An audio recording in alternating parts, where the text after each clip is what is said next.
It is Tuesday night, East Lansing, Michigan. Come on in, gather around, grab your favorite beverage. I know the holiday's over. A lot of you guys have to work tomorrow. Some of you have class tomorrow. I don't care. Get some refreshments. Gather around. Michigan State's 1-0.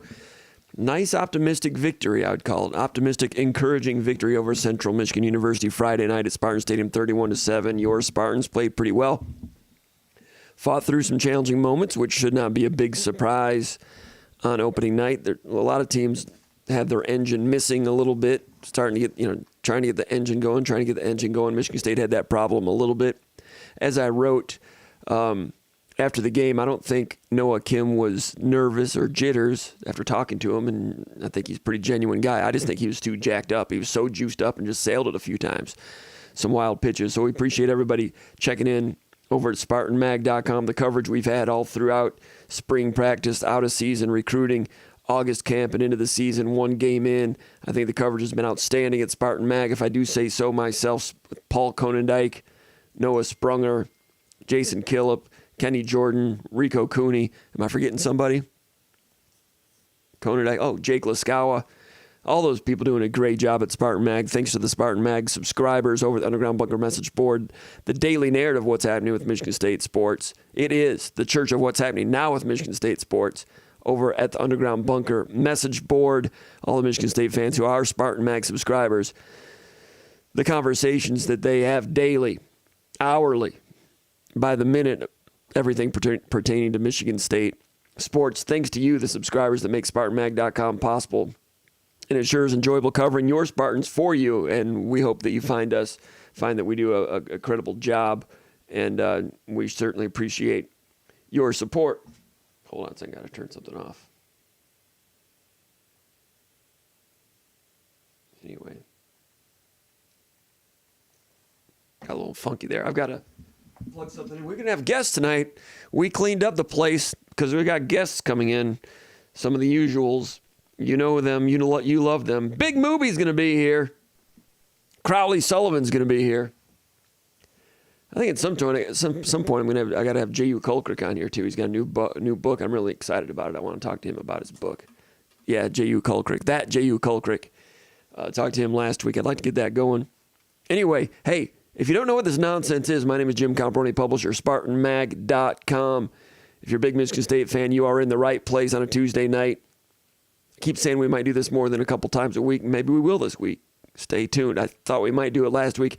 Didn't happen. It was busy last week going toward a Friday kickoff. Also with there was a name, image, and likeness function going on. Last Friday we did a Q&A. Actually, it was on Thursday. We did a Q&A that we ran on Wednesday. So it was a busy week last week as we headed into the Labor Day weekend. And as I mentioned on the VCast earlier today, you can check that out here on the YouTube channel with Konendijk outside the stadium after the press conference today. I just loved the scene for the Labor Day game. 75 degrees, clear, warm, night game. It's the only time of year where you can have a night game 75 degrees. I mean, you could do it in June, theoretically, but during football season, it's got to be early in the year, right? And yeah, it was fun back when it first started, when you brought in Boise State, back when Boise State was a pseudo-power. That was a great way to kick off the tradition. Playing Akron is one thing. Western is kind of okay, too. Tulsa, whatever. Was Tulsa the first game of the year? I can't remember. But playing Central Michigan's good because there's a little edge to it. And I know beating a MAC team is nothing to be proud of, but if you're going to have a warm-up, bring the Chippewas in. To have a real football game, and it was competitive. It was fun. And the tailgating was great. And, I made a comment and something I wrote earlier this week, and I talked about it on the VCast, and I got some pushback about it because I do like the Detroit Lions. I find them humorous. Have been fun watching them, not covering them, but watching them over the years. I don't cover the Lions, so I can be a fan. You know how that works.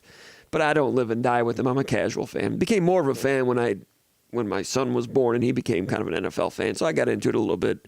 Went to a game about once a year with him. So I appreciate the Lions. They're fun, right?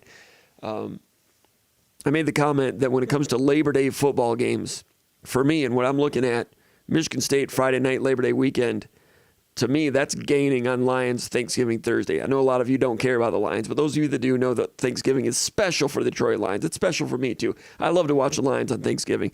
Problem is, the game usually doesn't mean anything by then. Maybe it will mean something this year. But here's my point. The pageantry of Friday night was very good. It's not quite a Michigan game, of course. It's not really it's not what the Notre Dame game used to be in mid-September. And it's not like, a perfect autumn, October 15th, Saturday, noon kickoff type of thing. Those are special too. But there's something about it being the first game of the year, the premiere, the curtain goes up. There's that excitement. It's the first tailgate. People are back on campus seeing old friends for the first time. There was energy. It was electric. Full stadium again. If you, this is my point about comparing it to Thanksgiving Lions, and I love Thanksgiving Lions. And if the NFL commissioner ever tries to take Thanksgiving away from the Lions, I will stage a protest outside of somewhere. NFL headquarters. No, I'm lying. I wouldn't do that, but I'd be upset. But here's my test. Give me some just like generic, casual sports fan that doesn't know anything about football, like somebody from Quebec, someone from France. Bring them over if they speak English, so we can communicate with them a little bit, and have them come to the Michigan State first game of the year, Labor Day Friday, against Central Michigan. Have them check that out, tailgating, going to the game, 75 degrees, nice weather, bands, grass, sky, and all that stuff. And then bring them back and have them go to the Lions Thanksgiving game. And you tell me where that guy would think was the most fun and the most enjoyable. I'll bet he's going to say Michigan State game. Just a hunch. I'm not saying it's as historically relevant as Lions Thanksgiving game. I'm just saying in terms of holiday football, in the state of Michigan, Labor Day Friday night at East Lansing is on the map, and it's great. And I saw some subscribers out there on Friday, had a good time, and thanks for saying hi, those of you that I saw. So, hey, give us a like here on this channel, subscribe to this channel, and get over to SpartanMag.com, become a subscriber. We would love to have you over there. Now, what's going on here is we do this every week over at SpartanMag.com at the Underground Bunker message board, which is the church of what's happening now with Michigan State sports. I post and I invite subscribers and everyone else to come check out Spartan Mag Live and post questions over at the Underground Bunker message board. So Spartan Mag subscribers have posted those questions over there. I think we've got 14 or 15 of them tonight. Not sure if we'll get to all of them. And I invite them to post the questions, and we answer those questions mailbag style. And some of you in the comments section are free to comment on the questions also. And we will be fielding questions over in the comments area. Michigan State getting ready to play Richmond Spiders this weekend. It's a 3:30 kickoff, I believe, at Spartan Stadium. On the green grass of Spartan Stadium, and it is green, and it smells good. That grass smells good, ladies and gentlemen. You know it if you're sitting close enough to the field. Richmond coming in, they were ranked number 18 in the country in the FCS rankings. They were upset last weekend by Morgan State 17-10. Richmond, I guess it'll be the last time Michigan State plays an FCS opponent, right? Last time they played one, it was Jacksonville State, and that got a little ugly, right? Those guys were dirty. And Connor Cook, they took a cheap shot at his knees one time. He survived. Was not pretty. Not expecting that out of Richmond. They're a good team. As far as FCS goes, they were supposed to be good. Last year they were in the FCS NCAA tournament. They shut out Davidson, then they lost to Sacramento State. Anyway, the story on Richmond is they're supposed to be really good defensively over the years. I don't want to talk too much about them because I've not watched them on film. I'm not sure I'll be able to find any film on them. Head coach is a guy by the name of Russ Huseman, 63 years old, venerable, defensive-oriented coach, originally from Cincinnati, Moeller High School. He's in his 7th year at Richmond. Prior to that, he was 8 years at UT Chattanooga, Tennessee Chattanooga. And he had them in the national tournament a few times. Last 3 years at Tennessee Chattanooga, he went 10-4, 9-4, 9-4. I got a problem here. Got some feedback.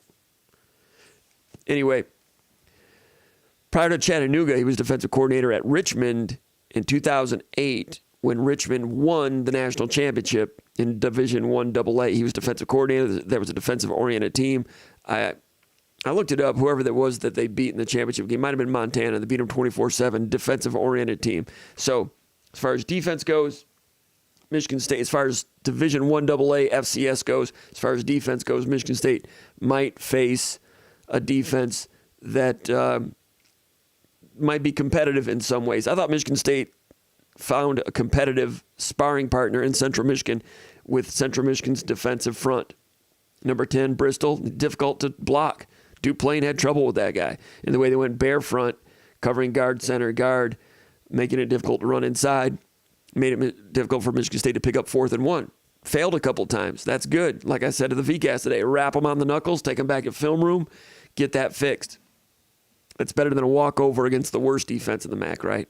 So that was good. So Richmond, I mean, you play an FCS, usually you're not going to get much of a threat, but Richmond comes in as a proud program that's accustomed to being in the NCAA tournament, a tournament team, football, and the thing they do well is defense. Now, can they do anything through the air to give Michigan State a test back there? Because a test is needed there, because Central did not push the ball down the field, and we know after this Saturday when Washington comes to town, they will push the ball down the field through the air as well as anybody in the country.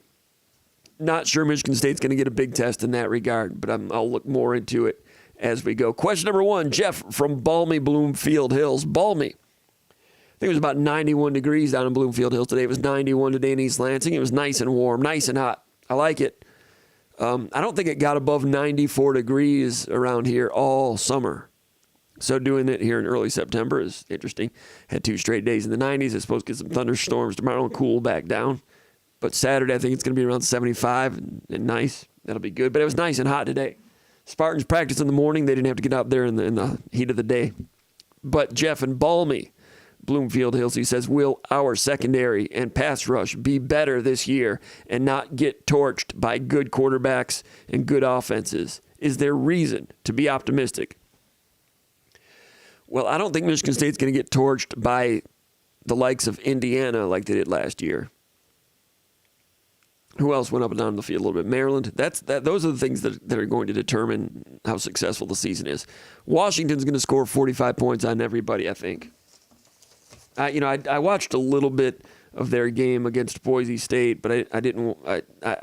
We have some questions today about Washington, and I'm going to table those and present those to Moob when he's on. Big Mooby's going to be on a little bit later because I know that he went back and watched the Michigan State-Washington game a couple weeks ago. I watched the first half a little bit. But Washington last year, let's see. All right, Washington scored 39 against Michigan State. That's like their 4th lowest of the year. Let's see, 24. Oregon State held them to 24. I'm going to have to check that game out, see how they did that. California held them to 28. Might need to check that game out. Arizona State held them to 38 but scored 45. UCLA held them to 32 but scored 40. So they lost 2 games. But the points by Washington last year, 45, 52, 39 against your Spartans. 40, 32, 38, 49, 28, 24, 37, 54, 51. Then they beat Texas in the Alamo Bowl. You heard of Texas? A lot of buzz about Texas, a lot of buzz about Washington. So I want to see what Texas did too. So if I get a chance, I need to go back. It's kind of hard to find Pac-10 games from last year, though. Like if you go looking for Auburn games, you can find some fool down there that's posted all the games, and you can find Auburn games from last year, the year before. You can find Mississippi State games. You can find Notre Dame. You can find Michigan State games. But you go try to find a Pac-12 game, and nobody really is taking the time to put them up on the internet. It's not easy. So I got to look at that a little bit. But it's a good question about Washington. We'll get into that later. But is Michigan State's secondary going to be any better? Yeah, I think it will be. Firstly, with the injuries last year up and down the lineup, that had a factor. Secondly, it's hard to be worse in some regards. I mean, so, Dylan Tatum right now is better than Amir Speed. I'm sorry. I don't care if Amir Speed is on an NFL roster. I would not trade Dylan Tatum right now for last year's Amir Speed. Maybe Amir Speed's gotten better. He must have gotten better somehow. Nothing against him. Good kid. I'm wishing well. I'm happy for him. But Michigan State is improved just by that. And I don't know if Dylan Tatum is a corner long term. He's just kind of the best guy there at that position for now. Solid on Friday against the Central Michigan team that was not very dynamic through the air. But he's in the right place, and he comes up and wraps with physicality, sets the edge defensively against the run nicely, which is something Speed never did. Sorry, Amir. That was my observation. Maybe I'm wrong. I'm not. Secondary will be better. The pass rush, I don't know if the pass rush will be much better. Jacoby Windman was productive in the pass rush early in the season last year, then it leveled off. Michigan State's pass rush numbers in terms of sacks the last 2 years have been good in terms of Big Ten rankings, but that's partly due to the fact that Michigan State played more defensive snaps than anyone else. And if you're not getting off the field on third down and playing a bunch of defensive snaps, you're going to have more. You're going to accumulate sacks no matter how good your pass rush is. So, I mean, Bogle played 4 games. He's a guy with 8 or 9 career sacks. Can he have a couple? Maybe. Or, will he have an impact? Maybe. Can Brandon Wright become a functional pass rusher? He's got some quickness. Didn't quite get home the other night. Michigan State had a couple of sacks. Brule had one. Windman had one. Maybe a couple others. But Michigan State also missed out on 4 or 5 sacks, close calls. Jalen Sami had one, let it slip away. A couple other guys did too. Mangum let one slip away. So not against the best opposition in the world, but pass rush was a little bit of a factor. But to answer your question, I don't see Michigan State becoming some sort of, dynamic, scary pass rush unit. But I don't think they'll be bad in that regard when they get into pass rush situations. Windman goes to stand-up edge. We saw Brule go to the stand-up edge and get a sack in his one repetition of the night in the dime defense as a stand-up defensive end. But for the most part, Zion Young, I've heard good things about his pass rush during August camp. Didn't necessarily see that come to fruition in game 1, but it could later on. He's got that type of ability. But officially, Michigan State had 3 sacks on the night. Windman, Brule, and Simeon Barrow had 1.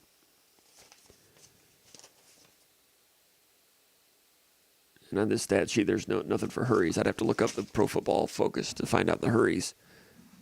I got to still go over that. Maybe I'll have that on the message board later tonight. Anyway, yeah, it'll be better. Question number 2, Alan from the East Bay on Houghton Lake.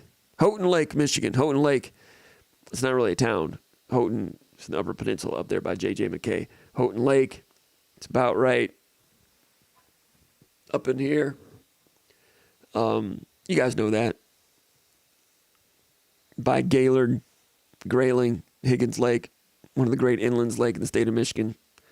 Houghton Lake says, curious as to your thoughts on the Jim Salgado factor. Jim Salgado, of course, is Michigan State's new cornerbacks coach first year. He says, what are your thoughts? I'm curious about your thoughts on the Jim Salgado factor helping out the Spartan defense.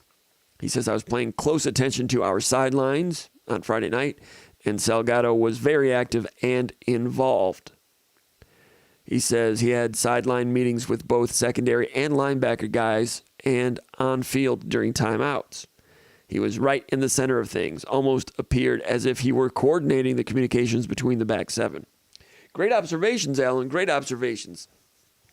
I didn't notice that. I heard a lot of good things about him coming in, saw some good things about him during August camp and spring football. No less than Mel Tucker said, it's a coaching upgrade, some of the changes Michigan State made. Last year Mel Tucker handled corners, and it was an experiment of sorts, and I think Mel would be the first one to tell you that it wasn't quite great. So they bring in Salgado. Salgado talked about knowing Harlan Barnett in the past, and Harlan Barnett today at the press conference expanded on that a little bit. They were friends. They were kind of working colleagues going back a number of years.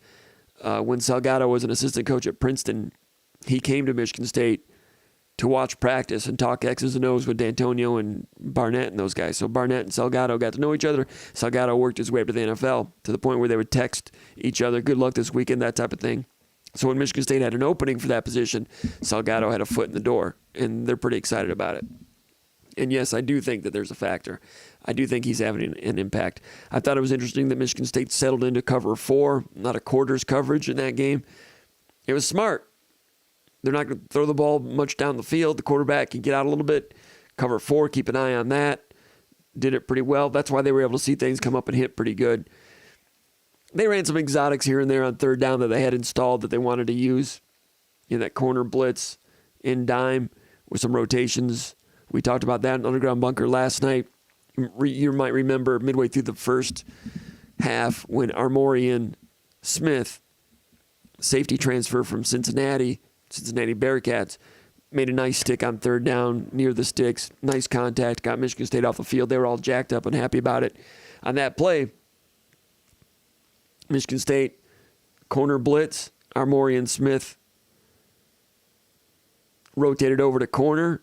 Angelo Gross rotated back to safety. So it was a 2 deep, and it was a 4-man rush, and it was man-to-man underneath. So although it was a corner blitz, it was a man pressure. It wasn't a blitz because only 4 people rushed. It's not technically a blitz in most people's vocabulary in football parlance, unless there's more than 4 rushers. Although it was a corner blitz, only 3 rushed. Windman, who lined up as an edge rusher, backed into coverage, actually picked someone up in man-to-man.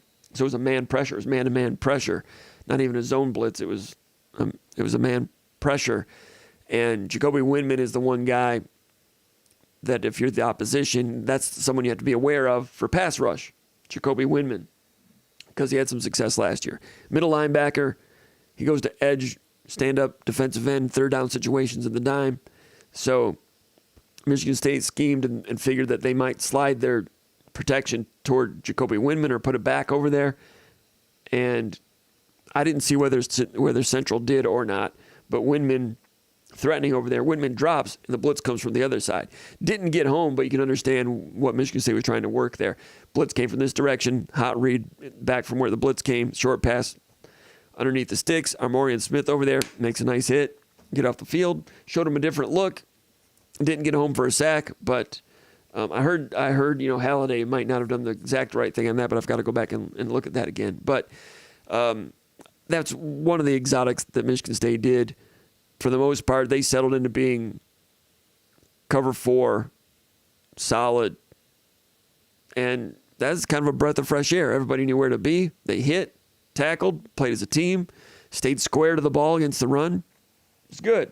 So Jim Salgado factor, I think it's a factor. I think it's a plus, and I think it's one of the factors that could and should help Michigan State be respectable on defense. I mentioned that during SpartanMag Live during the summer that they were bad last year, the last 2 years. I thought that they could go from bad, not just to functional, but to pretty good. Now pretty good is not quite good or really good. So pretty good is, it's pretty good. I think they could do that. I think they could jump a few levels. Statistically, I'm not sure where that would put Michigan State. Top 55 in total defense, something like that. You can be top 55 in total defense and be a top 25 team. But for this team, I don't know. Anyway, question number 3, and before we get over to the comments section. Mike from Granville, Michigan says, albeit against an inferior opponent, I thought Dylan Tatum looked solid at corner. He said, that said, I think safety is more of his natural position. Mike says from Granville, he says, do you think him playing corner is an indictment on the other corners in the program, or do you think that it is more of a credit to Tatum's ability in general, or is it just getting the best 11 on the field? I think it's a little bit of all three. Getting the best 11 on the field, I think it's Tatum's ability. I agree with you. I think Tatum is a natural slot corner, nickel type of guy, maybe a safety. He's playing corner because he can do it. Just like at the end of the year, he did it because he can do it. Chance Rucker, I heard, was really making a push for a starting job at corner. And Tatum was cross-training over at safety late in August. So that could still happen if there's some dings and those type of things. Caleb Coley, I'd heard, in spring was making a push and could be a playing group guy. I don't know if he's been dinged up or what, but Chance Rucker moved ahead of Caleb Coley one way or another. And Rucker played, about 10 snaps at the end of the game. But Tatum, I agree, solid at corner. I agree, more of a natural interior guy rather than a corner. I agree with all that. And he's playing there because he can do it. Talked about this in the past. It's reminiscent of when Nick Saban first took the job in 95, maybe even 96, when they had Eric Morris and Lamar Marshall listed as corners just because he wasn't real happy with some of the other corners in the program. Thought they were a little bit light talent-wise there. So those guys were future NFL safeties, but they put them at corner because they could handle it. Lamar Marshall ended up being a pretty good safety at Michigan State and played kind of an outside linebacker for Washington for a number of years. I could see Dylan Tatum making that type of trek. Good talent, good footwork, good quickness, and he surprised me with the physicality he's had, because as a senior in high school didn't have much physicality, but he's adapted. Barnett was talking about him today and saying, man, that guy's just competitive, and he's been impressed with the way he's come around as a physical, competitive guy, and he keeps getting better. Let's go here to the comments area. Eric M. checking in from Roswell, Georgia, one of our starting five, along with Brian from Fayetteville, Georgia. Good to have Brian here, and Eric. Tim D. from Toronto, and Malcolm Jones Jr. checking in. Malcolm Jones Sr. checking in from Lee County, Georgia. Is it Lee's or Lee County, Georgia? I think it's Lee's. Let me look that up. I want to get that right.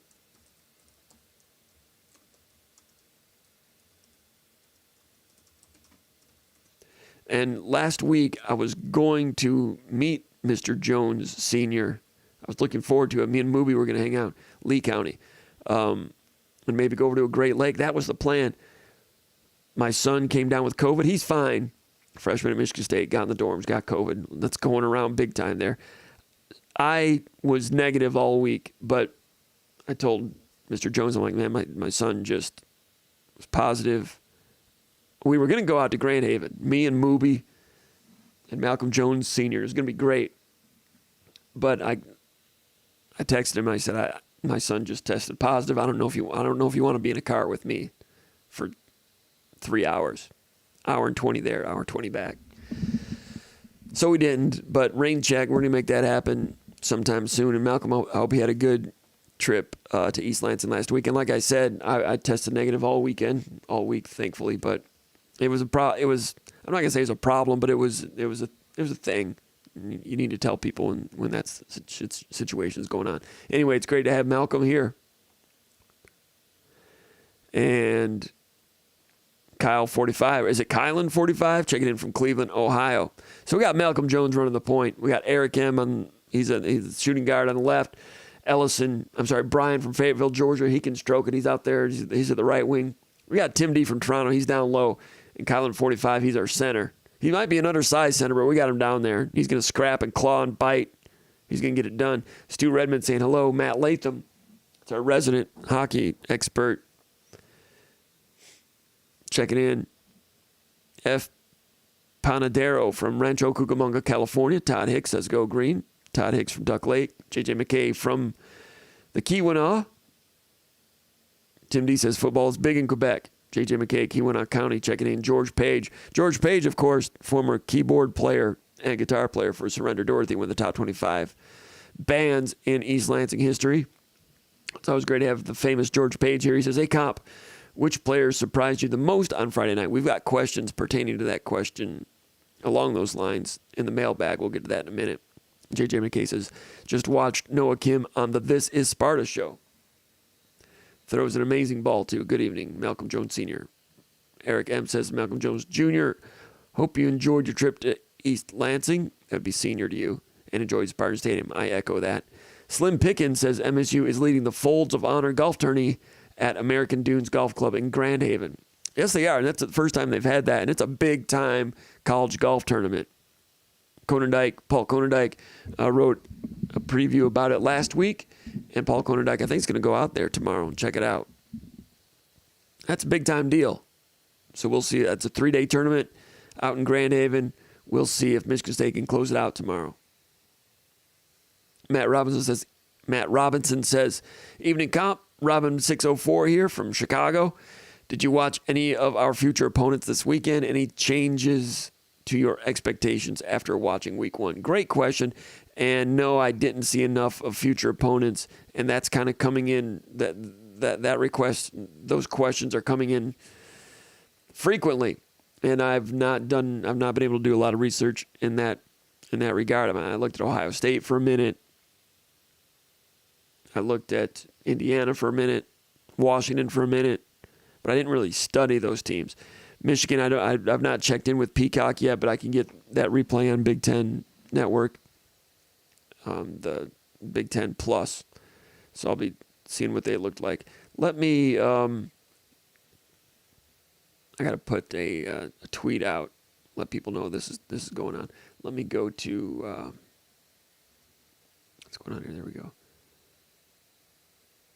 Do this.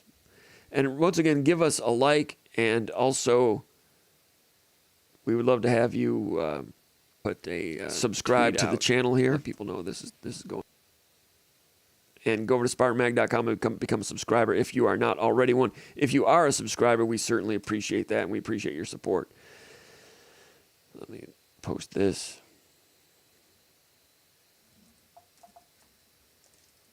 We are live via SpartanMag. Live. Is that redundant? Probably is.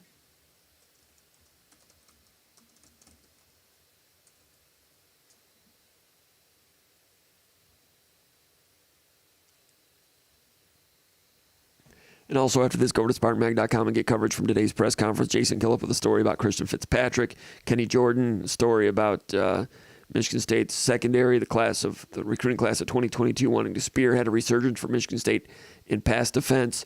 I wrote a story about Noah Kim and his experience since playing that game on Friday. Konadike with a couple of stories. VCast, that's up also. So go over there and check that out. We're going to have a Moob coming in here pretty soon. Let me go back to the mailbag. Another one pertaining to Dylan Tatum. Did I already do this one? Mike from Granville? Mike from Granville, he says, albeit against an inferior. Oh, no, yeah, I did entertain that question already. Desert Sparty in Arizona says, I have a SpartanMag history question. That's a new category, SpartanMag history. I think you can major in that. SpartanMag history at Michigan State now. No, you can't. It's a bad joke. Anyway, he says, question, how did you and Paul begin to start working together? And you know what? I kind of forgot. I remember like the first time that he came and wrote for us, but I texted Paul and asked him, I said, do you remember how this happened? I thought that he was a subscriber. He says, I think I hit you up on email, Paul says. Started out as a subscriber, and he says, I was regularly covering guys that Michigan State was recruiting from the Grand Rapids area. At that time, Konadike was a sports writer for advanced newspapers in Grand Rapids. They did a great job covering high school sports back then. Great job. So he was subscribing to SpartanMag and just kind of started talking to me. And I think he said, do you got any openings? I'm like, kind of. Do you want to try? And he came out and wrote a couple stories, and he was really good. I remember the very first time I met him, my current soon-to-be 19-year-old had just been born, and Michigan State had a 7-on-7 football camp. John L. Smith and Izzo had the Izzo camp going on at the same time, and it was one of those deals where my wife was working and no babysitter, so I like had my 10-month-old, 18-month-old, and I met him in the parking lot at Breslin, and he went over to the 7-on-7, and I gave him an assignment. There was a quarterback from Howard City, Tri-County at the time, who I thought looked pretty good. So he went over there and interviewed him and did a story, talked to the coach, and went back home and had a story to me like in an hour and a half. Done. Good, solid story. So we had to make room for Konadike, and he's been lead guitarist at SpartanMag ever since. About 18 years, I guess. All right. Adam in Grand Rapids says, off the top of your head, it's question number 5. What players exceeded your expectations in game 1? Have your expectations, assuming they were roughly like everyone else's, around 6'6" and 7'5", have they changed at all after week 1? Expectations, I still think they're a 6'6", 7'5" type of team, but I think there's more of a chance for that and less of a chance to bottom out. I do think that 6-6. I think there's a little more potential above 7-5 than I thought originally, because Noah Kim, although he struggled in the first quarter, I mean, you saw it. He had some top end skill, and those receivers, we knew they had talent, but I didn't know if they'd be ready to do that right now. And I know it was just against Central Michigan, but the thrower and the receivers were big unknown commodities and question marks, and I think that those guys were exclamation points on Friday, even with a couple of drops and even with a couple overthrows. You could see the ceiling of potential there with the pass catching part of it, which came in as a big question mark. Meanwhile, offensive line and run game was supposed to be a strength. Offensive line still could become a strength, but there was some slippage there that needs to tune up. So one looks better and one maybe not as strong as we thought. But overall, the defense, just playing team defense, guys arriving, playing square, setting edge, winning collisions to help, playing off your help. all those things. I think defense, we knew there's a lot of good talent in that front seven. Can they stay on the same page in the back seven? Central wasn't the biggest test by any means in terms of testing the back seven, but I think there's a lot of indications that Michigan State is going to be solvent back there defensively and physical in that front 6 and 7 like we thought. That doesn't mean you can beat Penn State, Ohio State, Washington, and Michigan. Might be able to beat one of them. If Michigan State is firm defensively, I think they might match up better against a team of those four that might be more inclined to want to run the ball. Might be less inclined to upset a team that's great through the air, especially this time of year. And the Penn State game, playing it in a neutral site, indoors, fast, I think helps the more talented athletic team, which is Penn State. Play that one in the cold, it helps the less talented team, which is Michigan State. So that one's going to be a little harder this year, I would think. But I think Michigan State, I mean, it could be pretty good by then. I don't know. Got to stay healthy. Anyway, my expectations, I would say that if I were to be worried about Michigan State, my worries are lessened by what we saw Friday, if that makes sense. I still think they're 6 and 6, 7 and 5. I'm not guaranteeing that. They could be better. There's surprises in college football every year. But which players exceeded my expectations? Noah Kim with that arm. We've been hearing about the arm, but to see it, down after down, it was impressive. And when he combined it with, movement in the pocket with some agility and, quick release, that's a live arm. That was some nice talent. I liked Peyton Thorne. Everybody knows that. But there were some plays that Peyton Thorne, he made them in a way that Peyton Thorne wouldn't. Now, Peyton Thorne had a lot of experience and in a lot of ways had a lot of guile and was very good in a lot of ways. 3rd down, 4th down, some big plays over the years. But Kim can do things that Thorne can't do physically. Now, Kim's got to show that he can process things, which I don't know. I don't have any reason to think that he can't. He's got to show he can come through in some clutch moments. I talked about this on the VCast today also, like that out and up to Fitzpatrick. That's from the right hash out and up deep. And the out and up deep to Glover, I think, was left hash deep. Out, up, on a line. I really don't think you can call that route with Peyton Thorne. Peyton Thorne's a good college quarterback, but plus arm to make that throw. And to have that in,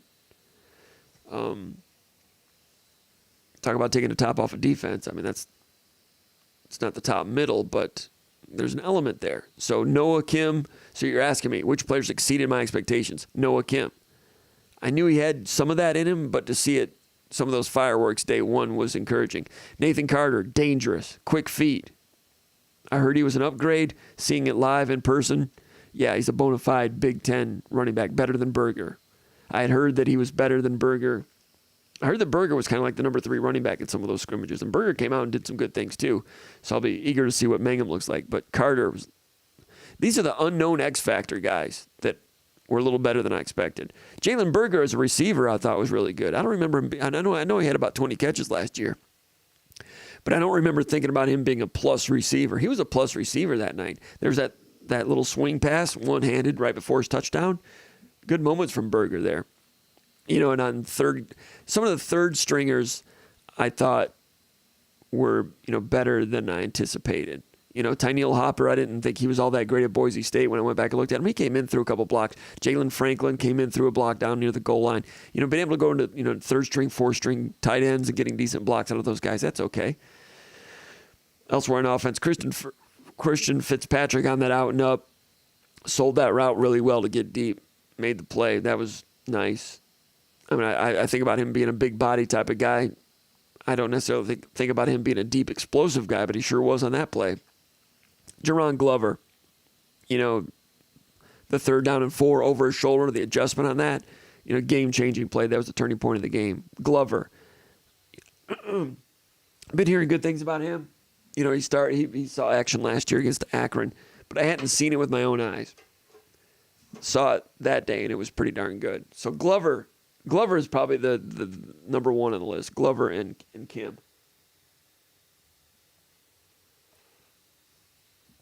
Excuse me. Although that's Noah Kim struggling early on. So, although he struggled, I still put him as a big net positive. I think most people would. Terrell Henry, that circus catch that he had, and good with the punt return also. Call from Big Moob. To accept, press 1. To send a voicemail, press 2. All right, let's go out, talk to Big Moob, Ron Armstrong. Big Mooby, former Michigan State football player from the early 90s, card-carrying Spartan dog for life. The real thing, a real Spartan dog for life, not a pretender like me and other people. The fans, you're Spartan dogs in some ways, but the real Spartan dogs were out there in the field, practice, and so forth. Ron is one of them. Ron, how you doing tonight? Thanks for joining SpartanMag Live. Hey, how's it going, man? Good to be on. Good to be back talking some football. Talking season's behind us, and there's actually games that we can, sit down and enjoy and dissect and, draw conclusions and all that good stuff from. But it's good to be back. All right. And I was in the middle of answering a question. Let me go ahead and finish it. We had Adam from Grand Rapids was asking off the top of my head which players exceeded my expectations. I already mentioned Noah Kim. I went through a big list, but Nathan Carter in some ways, Jalen Berger in some ways as a receiver, even some of the reserve tight ends, Hopper and Franklin getting in there throwing a block. Antonio Gates with a big block on Berger's 12-yard touchdown run. I didn't necessarily know Gates could block like that. You might have a comment about that in a moment, but Fitzpatrick with a big play, Glover with game-changing plays, Henry with a circus catch and punt returns. Rest of my list, Brandon Baldwin and Spencer Brown, I think, have improved their lateral movement and pass protection. There's some other areas. Baldwin was not perfect in some areas. I thought Spencer Brown got low once and did some good things blocking. And Mooby, I know that you were impressed with something about Brandon Baldwin. We'll talk about that in a minute. Gino Vandermark, and D-line, Bogle, Zion Young, Barrow, Harmon, they're about what we thought they were, and I'm sure they can, amplify that as it goes along. But to me, Dre Butler coming off the bench as a third-string defensive tackle was better than I expected. Jalen Sami pushing the pocket and pass rush a little bit was even a little bit better than I expected. And Jalen Sami's a guy that started at Colorado, was honorable mention All Pac-12 a couple years ago, but I went back and watched his film after he committed to Michigan State, and I was like, well, he's hard to move, but I'm not sure he's a guy that can disengage and get upfield a whole lot. He got upfield a little bit in this game, so I was surprised by that. But Dre Butler really surprised me, a guy that had about 5 games last year at Liberty where he didn't play more than 20 snaps. I went back and watched Liberty's bowl game. He played about 25 snaps that day, really didn't do much. And on the message board throughout the season, I'm like, I'm not expecting much out of him. I'm just not. But he came out, his second play, he got into the left guard, 2-gapped him, shot, controlled, disengaged, made a tackle. I was like, who the heck is number 45? Dre Butler's number 45. And I've been to practice a few times, and he hasn't even been on the field. Butler is a third stringer. If you're a good defense and you've got a third-string defensive tackle who can make a play like that, that's good news. I don't know if he was banged up last year or what, but Dre Butler's more than I expected. Jacoby Windman, sideline to sideline, showed some speed. That was good. Dylan Tatum, firm and physical. I thought he was a pretty good player. He's making progress. Malik Spencer, one of Ron's favorites, coming up and making some good firm tackles. I knew he'd be pretty good, but even better than I expected. Hey, the kicker, Jonathan Kim, 47-yarder, wasn't necessarily expecting that. Everybody was hoping, but that was big. Ryan Eckley, the punter, 43 yards, pretty good punter, all those things. So in terms of players exceeding my expectations, Ron, I had a long list, and you could probably expand and expound on any of those or add anyone to those, but a lot of players, a lot of X factors, a lot of unknown components on this roster that stepped forward and played some good football on Friday, which looked good for the future. Your thoughts on all of that? I think the fact that you have that long of a list in a game that we didn't particularly play with for the first 30 minutes is encouraging. That means a lot of guys came out and played better than we expected. That means we have potential to have some good football players out there. I thought, you touched on pretty much a lot of the guys that I thought that I were impressed, with. I thought Spencer would be. I told you in the spring I thought he was a pro. He didn't do anything to change my mind in that regard. I was really impressed with Dylan Tatum. I just didn't think he was a corner, but man, every time he goes out, you can just see the work he's putting in, and sky's the limit for that kid. He's had, he's put the work in, and it's showing up on game day. I talked about the receivers that I saw from the spring. I talked about Fitzpatrick. It showed up. The neat thing that I'm seeing from these kids is they're taking it from the practice field to game day. And if you're a coach, that's all you can hope for. That that's all you can ask for. That you see guys that they're doing it in practice, but you never know, what's going to happen when the lights come on and there's 75,000, and there's the other team on the other side that they have scholarship players too. So you just never really know. And to see that many guys come out on Saturday and put together solid performance and make some plays, even if there's small things that might go unnoticed, I guarantee they didn't go unnoticed on Sunday when they were watching the film. So. Like I said, the fact that you have that long of a list, man, is encouraging. And you know what? Some of those players came up from the second string that had some really good moments. And guys like Noah Kim just kind of played themselves into becoming hot. I think it's encouraging that things were kind of tight. And I'm sure a lot of Michigan State fans were getting tight, but the players did not. It's credit to them. I know it's just a victory over Central Michigan, but the way it played out, I thought, showed some character for some of this athleticism to explode when it did, the way it did. And I think that speaks a little bit to Mel Tucker and his leadership. He was on the sideline telling guys, hey, it's coming, keep at it. They didn't tighten up. It could have been easy for Michigan State teams of the past to tighten up in that situation. We've seen it happen before. They just tunnel vision, blinders, and eventually started clicking for them. So I think there's some leadership going on with Mel Tucker that sometimes gets overlooked or taken for granted. But I think he's pretty good. I think he can spark a sideline. There's like a calm ferocity going on, if that makes sense. But I think it works when he's got a healthy team and he's got talent. I think he does a good job. You can tell it's not phony. That it's not front running. It's not, it's they believe it every day. Even when it's not going well, they still go out there and have that same approach. So yeah, man, I'm telling you, there's something going on. I just feel like, and I don't know how the record's going to play out, how the season's going to play out. That's not what I'm saying here, but I do feel like there's something, a rebound, if you will, from last year. Looks like they just put that behind them and they went to work, and that's what it looks like to me. Yeah, and someone asked me if my expectations on the wins and losses changes. I mean, I'm not sure. I mean, we'll have to wait and see what Iowa looks like. I think that if Michigan State ends up being a 7-5 type of team, I'm more confident in Michigan State that they can be a tough, respectable type of 7-5, the type of 7-5 that would be positive toward building on that the following year. Not a team that just gets to 7-5 by its fingernails. You get to 7-5 with this schedule and you play competitively against some of these guys on the schedule. There's a chance that it could look like a good 7-5 for those that know the difference. And so sure. We talk about. In '98, Michigan State went 6-6. They beat the number one team in the country. They lost a couple of games on onside kicks to Purdue and Minnesota. They lost a weird one early in the year to Colorado State. They were 6-6 with 16 NFL players on that team and the best college football coach in history coaching that team. You could see that there were seeds to something grand, although no one really expected it in '99, but they came out and went 10-2, finished top 10 of the country, beat Florida, and then Saban went to LSU. But in a 6-6 season, there were remnants of it. And if Michigan State gets to 7-5 this year, I suspect we will see remnants along the way. And they could be better than that. I don't know. But the chances of something worse than that, I think, are less now after seeing them one game. And I think the chances of being a good 7-5 or better, there's a little bit, in my opinion, a little bit better chance of creeping up on something like that. Yeah, I think you could point to the 2012 season as well. That team was in a lot of football games and just, could have won probably more games. But then you look at how 2013 turned out. So I think you might be onto something that, how you played, how you compete matters, when you're trying to build. And I think you're onto something here that I think we're building something. I don't know what the finished result will look like, end result for this season, but you're starting to see young players that entered the program.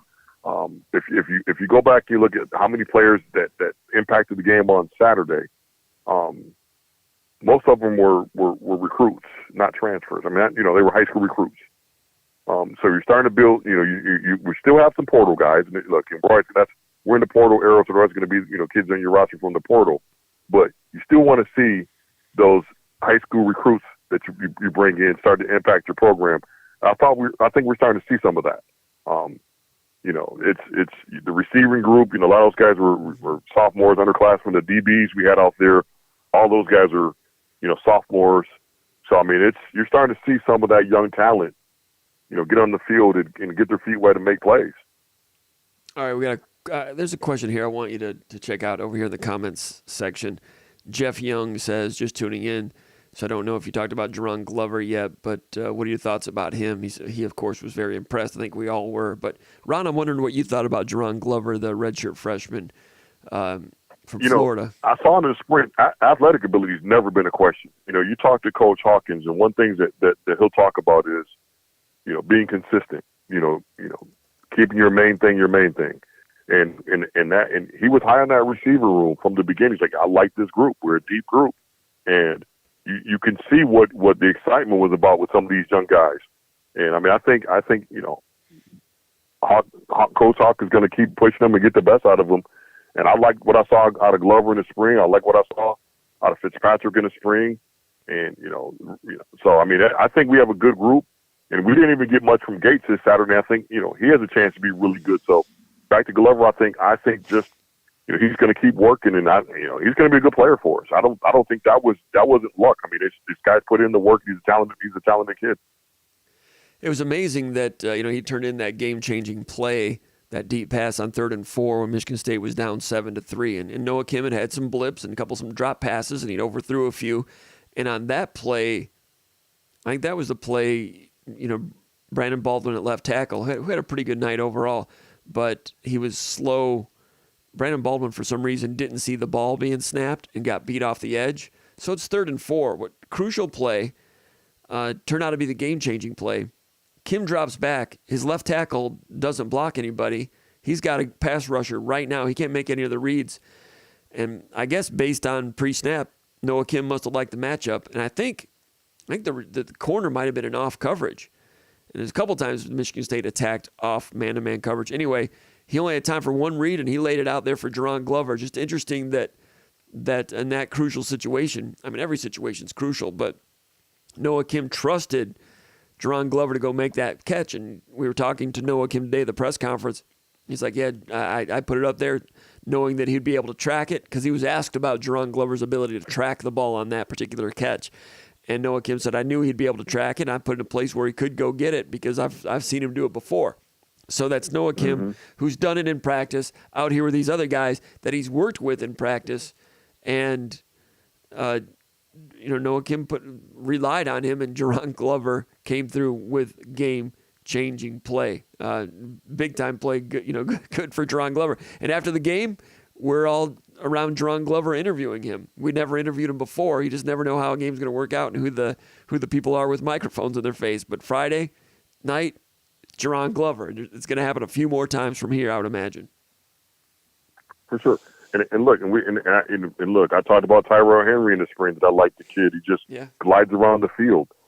So that receiver room, like I said, Coach Hawkins talked about it, all off season, that he liked that room. And I mean, we didn't get much, like I said, and we didn't get much from Foster. I mean, there's a lot of guys in that room that can play football. So I mean, that's encouraging. What did you think about Noah Kim? I thought he settled in nicely. You can see the arm talent. You can see the composure. Pretty much everything I thought about Noah Kim going into that ball game, he showed it on Friday night. It was a rocky start, but I mean, that's to be expected. First time, I probably was pressing. But I think one of the biggest things to me is he didn't let the drops get to him. He didn't start chasing plays, and he just stayed the course, stayed positive. When the opportunity presented itself to make the right throw, make the right read, he kept doing it. So I think, all in all, it's a good performance by him. I mean, if you factor in some of those drops, he might have been flirting with 400 yards passing for his debut. So I mean, that's a big night. I made a comment earlier. I'm not sure I believe it in it or not, but the out and up to Christian Fitzpatrick and the out and up to Glover, one of those to Glover. I'm pretty sure the one to Fitzpatrick was from the right hash on the left sideline, deep. And the one to Glover, I think, was from the left hash on the right sideline, deep. Out and up to the other side of the field from the opposite hash. Is that a play you can even call for Peyton Thorne? Nothing against Peyton Thorne, but is that a type of a ball that's in the playbook or it's on the menu with Noah Kim and it might not be there for others? You know, I'm trying to remember. Yeah, here's the thing with Thorne. He can throw the fade route. I'm not going to go revisionist. He can throw a good fade ball. I mean, he threw a good fade route. I don't know if we're going to go, far hash to out and up with Peyton Thorne, but he threw a good deep ball. So I mean, I don't know.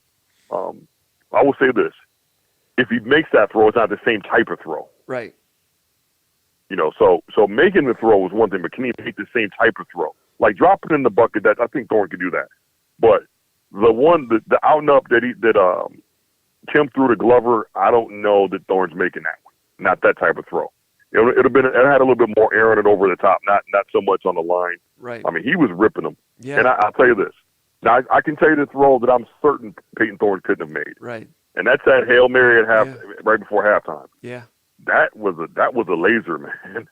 Like, if you're a defensive coordinator, it's easy for folks to just ignore that play. But if you're a defensive coordinator, you watch the Michigan State film, you're like, okay, this kid can make every throw on the field. Mm-hmm. Because that arm talent, right? That throw right there just shows you, like, okay, this kid has an arm. He is a legit Big Ten arm. 67 yards, and it was not a moonshot. It was kind of it was a low trajectory for 67 yards. Yeah. And you go back and watch that. I'm looking, and I'm like, I wonder what the miles per hour was on that thing when it left his hand. I mean, that was a good throw. I think that throw. I think that throw got on top of Montori. I don't think he, because it hit him in the face mask. I think the ball got on top of him. You don't expect it to come. You don't expect a Hail Mary to come in with that much steam. They're usually falling out of the sky, not coming at you with that much steam. So, yeah, I thought, he commanded the offense well, commanded the huddle. I didn't see a ton of pre-snap, looking over the sideline confusion, stuff like that. So to me, it looked like a kid that was waiting for that moment and was ready for it when he got the opportunity. Right. Antonio Gates had a big block on Jalen Berger's 12-yard touchdown run. You have some thoughts about that. What did you think about Gates in that block? What were your observations? The first thing that stood out to me, I went back and I watched it, and it mattered to Gates to make that block. If you watch the play, he's looking back. He's looking back. He knows the ball's coming his way, and he's looking back. It mattered to him that you can tell that it was drilled in their head. And Coach Hawkins talks about all the time, no block, no rock. And that he knew, if I get this guy, we can score on this. It's a chance for a big play. And if you look at it, watch his reaction when Berger scores, he's fired up.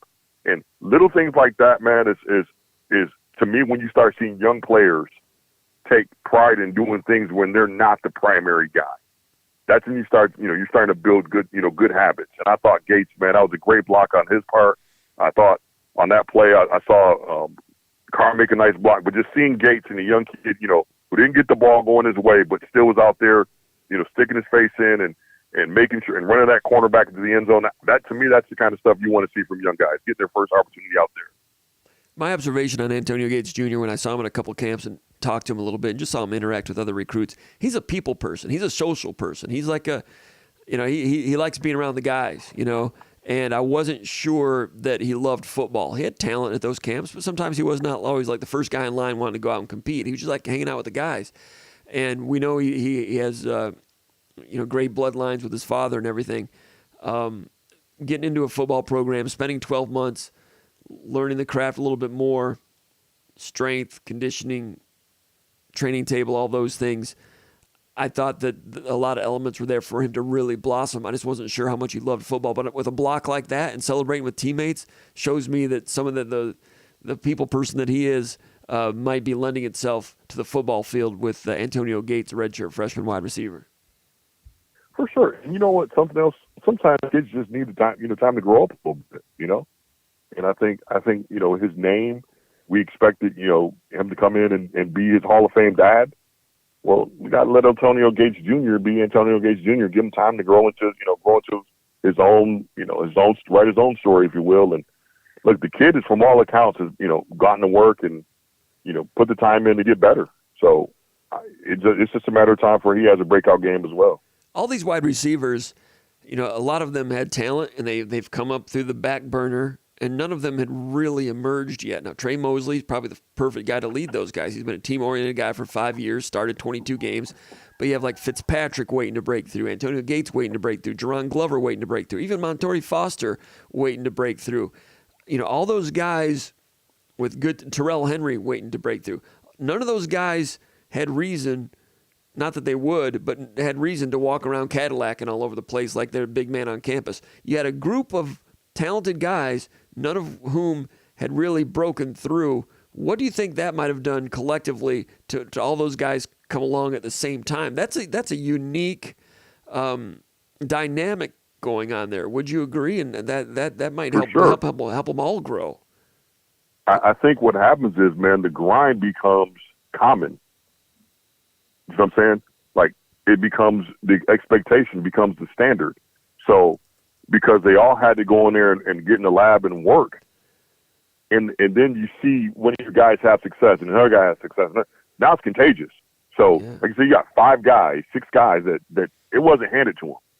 They didn't come in freshman year and, catch 60 balls. They had to go out and, pay their dues, wait their turn, block first, be a team guy, learn, work on your craft, all those things, all those coaching cliches. They actually had to do those things. And now you're right. We have a group of young, hungry, talented receivers that are just all scratching the surface at the same time. So it's if I'm Noah Kim, I'm excited, So when you got together with your Michigan State football buddies, or just anybody, talking to your wife or whatever, when you talk about maybe talking to somebody for the first time after the game, what are the things that you would talk to somebody about, or even someone who didn't see the game? What's the first thing you're coming to the table with, or 2 or 3 things? I thought the defensive back communication was the best. The way our back end communicated, the way our back end tackled in space, the way our back end, they were physical. Man, that's probably the most physical I saw our defense, especially our corners, play in quite some time. I thought it was a pretty solid performance. If anything, I just slow start, but second half looked how we expected it to look. So, I think it was a good game to grow from, to build from. And I thought Tucker talked about that in the press conference, pretty, confidently and pretty accurately, if you ask me. What about negatives? What needs to be worked on? What caught your eye there? I would like to see us be a little bit more physical in the run, in our run fits, offensive line. But I think some of that, I went back and I watched the film, and I think some of that might have been due to some of the combinations we had at times with our offensive line. It was a couple of groups in there where I thought we were able to move their defensive front out of the way. And I don't know how much of that was them wearing down, but I did notice when there was a couple of different line combinations, we looked a bit more physical up front. But that'd be the first thing. I mean, that's the number one thing I like to see, is be a little bit more physical in our run fit, and just get hat on hat and move people. I think we have big enough linemen now where we should be able to expect, that we can move folks and pick up, 3rd and 1, 4th and 1. That's number one. Number 2, I like, just a game plan that makes sense early on. It seems like sometimes we start games where we're just calling plays without any real. Look, I'm not privy to it, so just my outside view looks like we're just calling plays, not really setting things up or not having a something to hang our hat on that we know. This is how we want to go about doing things. So maybe those are the things that I would my negatives. But I didn't see a ton of penalties. Some of the penalties we had were effort penalties, like face mask. Those things happen. I don't really chalk those up as undisciplined. I think that some of the effort things. So I didn't see a ton of false starts or just the operation being out of sorts. I just like to see us a little bit more confident, a little bit more. Our offense just have a little bit more identity. I think but that's just my personal comfort level. But if the plays work, hey man, they work. But my personal thing, I like to see us run the football. Carter looked like he was comfortable. Now hey, listen, I'd be remiss if I didn't give Jalen Berger his credit. Man, that dude's hands, yeah, and the way he's catching the ball out of the backfield, man, he looked comfortable. Yeah, so, I don't remember that. He had like 20 catches last year, but I don't remember him being a plus receiver as a running back. No, man, his hands. He looked. Yeah, he just. There was one where, it was a throw, and I'm like, I'll be honest with you. Most of our running backs would have probably fallen down to make the catch. He just kind of pivoted, caught it, and got upfield. Yeah. And I'm like, that's a tough play, man. It's a little tear route out to the flat, and the ball makes you turn around towards the inside. And he just flipped his hips, caught the football, and continued upfield. That's a tough catch, man. It's a tough play, and he made it look easy. He did, and I can't remember if it was Ephraim Reed or Jay Johnson. One of them said, he's I can't remember the exact words. He said, he's our best receiver as a running back, or he's going to be a threat as a receiver at running back. And I was like, okay. And then we saw it. And then, today or yesterday, Mel Tucker was talking about, Jalen Berger was recruited by some people out of New Jersey as a receiver first, which I can't really picture. But apparently that's the case. The one-handed catch there, that preceded very next play, 12-yard touchdown, and Jalen Berger was rolling at that point. And Jalen Berger was pretty good at times last year. Now a year more mature, a year more experienced. He's better. He improved last year. Not good enough to be the number one running back, but that's good when Berger improves. Your leading rusher had 600-plus yards last year, and there's Nathan Carter who's better than Berger. And Berger, he hasn't shied away from the competition. He's upped his game. That just makes the team better. For sure. And look, Tucker talked about that all off season, that there was more competition, throughout the roster. And look, it's only one game, and I don't want to overreact to the now, but pretty much everything that I heard or saw, I saw it there on Friday night. All right, I've got something I was going to mention to you. I made lists going back over the film of plays that won the game. It might be things that people might not have noticed. Maybe things that I didn't notice the first time around. I'm not going to go through the whole list. Everybody knows the 3rd and 4 to Jerron Glover was a big one. The out and up to Fitzpatrick, the catch by Terrell Henry. But some other ones that helped to win the game. You mentioned the physicality of the corner position in the defensive backfield. There was a key play when you go back and look at it. Central Michigan's opening drive. They get a 1st and goal at the 5-yard line. They look like they're going in. 1st and goal at the 5. Charles Brantley comes up with a tackle for loss of 3, changes the entire construct. Now it goes to 2nd goal at 8, then 3rd and goal at 8, and then they're going to get off the field, but Derek Harmon was called for the personal foul, so they have to go back to work and continue to hold them out of the end zone. But the drive could have ended right on 1st down, but Brantley, I thought, set the tone for what turned out to be a goal line stand, not on the goal line, but a red zone stand. 1st and goal at 5-yard line, and the teammates around Brantley helped make that possible. And that's what I'm talking about staying square and everybody winning collisions, team concept, leverage. And we saw it on that play. On that play, Brandon Wright, he squeezed his gap, took on a pulling guard, stood him up. That pull guard is pulling. He's going to come in. He's going to try to road grade people out of the way. He's trying to put a dent in somebody. That pull guard is pulling, runs into Brandon Wright, whom people might not think of as a physical player, and maybe he's hot and cold in that regard. But down there at the 5-yard line, boom, took on that pull guard and stood that up, log jammed it right there. Aaron Brule had moved over when the center was pulling also. He moved with him, came forward, shoulder to shoulder with Brantley, took on the running back who had become the lead blocker. It was a quarterback keeper. The running back was the lead blocker. Brule goes shoulder to shoulder with Brantley, goes in there, boom. Brule wins his collision with a pull blocker. So Brantley had room to attack because of those two guys creating room for him as a corner, setting the edge, getting out into the backfield, loss of 3. 3 guys, smelling it out, coming forward, making a play on defense. That's what good defense looks like. And after the game, Jim McElwain, head coach at Central Michigan, said this is going to be a good defense. Teams in their conference are going to have trouble scoring on these guys. He said, I saw a lot of the things that were familiar to the way things used to be with, Kirby Smart and Nick Saban and the way things used to be in Tuscaloosa. Because McElwain was an assistant coach in Tuscaloosa. So was Tucker, not at the same time. But McElwain's like, I saw some things out there that looked familiar. And I don't think McElwain was, I don't think he was whistling Dixie about that stuff. I think he saw some encouraging bodies making some team-oriented plays and winning collisions. Exactly that. And we talked about that, all weekend, man, that I was picking up on some of the little things like, Malik Spencer, first contact guys on the ground. It was just a simple play where Emmanuel is a little waggle play and he leaks out to the right. And if you watch the film, Tatum is just in perfect leverage. He's not getting flanked. Malik Spencer squeezing that route from the inside out. Quarterback's nowhere to go with the ball. Brule gets a sack. It's you hear coaches talk about, playing team defense and playing defense globally and knowing when your help is. And I thought Friday, you're starting to see you saw the beginnings of that. Obviously we got to continue and build from that, but you're right. Team defense and guys knowing where the help is and leveraging the help and funneling to where the help is, not making the hero play jumping out of your gap, trusting the scheme. Those things is, those are hard, those are makes them a good defense. So when you see those things happen, and it's not one guy, it's, multiple guys doing the right thing, hitting it with the right shoulder, staying square. Those things become habits, and good habits make good defenses. And, having the right eye discipline. Because Central threw a lot of different, it might have been, tangentially, this was actually a pretty good tune-up for Washington. Because some of those motions and shifts and some of the misdirection stuff, you'll see Washington do similar things. McElwain threw a lot of, especially in the first half.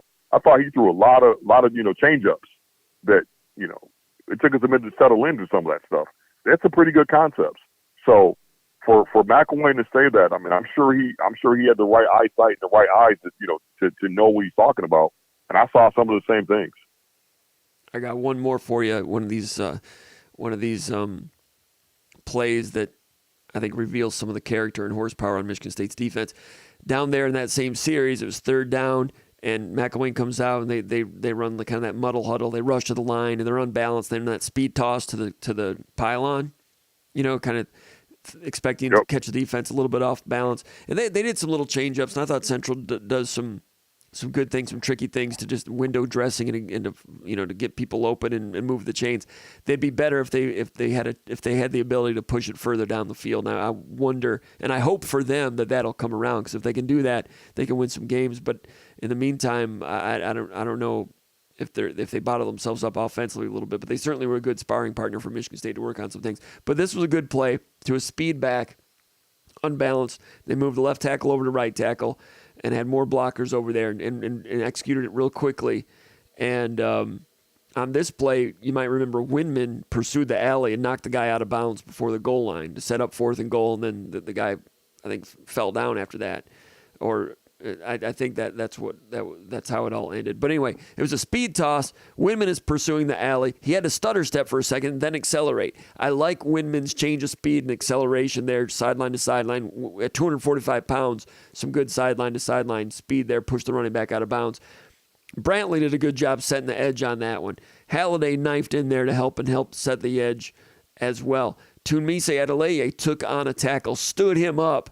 And with Brantley and Halliday setting the edge, the running back tried to cut back, but the running back couldn't really cut back because Tunmise had engaged that tackle and was beating him. So with Tunmise just locking up and beating a guy, takes away running lanes. All those things work together for Windman to turn on some sideline-to-sideline speed and make a play. A lot of guys functioning well together. And, I don't want to rip on players and so forth, but it was Windman at middle linebacker. If it had been Van Sumeren, even with all his great NFL combine, pro day speed, and if it had been Amir Speed over there at corner instead of Brantley, the guy scores a touchdown. I know those guys are both earning an NFL paycheck right now, and I got to stop ripping on them. And I don't mean to rip on them, but I'm just talking about comparative progress. And those were guys that, did what they could. Nice gentlemen, in my opinion. I wish them very well. But in terms of playing winning football, we saw it on those plays with Windman at middle linebacker, Brantley at corner, and we saw it with Tatum at corner. And those are the things that collectively in the greatest team sport there is, shows how physical your team is. You can't play winning football, especially in this conference, without physicality. And that part of this team is looking better right now.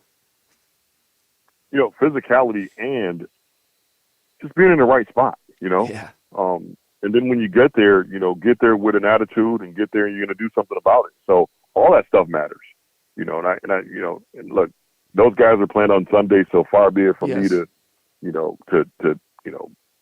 have any, but having said all that, there's 12 games of film from last year that will kind of back up those opinions, that we're saying here. So this is not me saying this. Just cut the film on. You'll see that we routinely gave up the edge. We routinely had corners that didn't set the edge, being speed.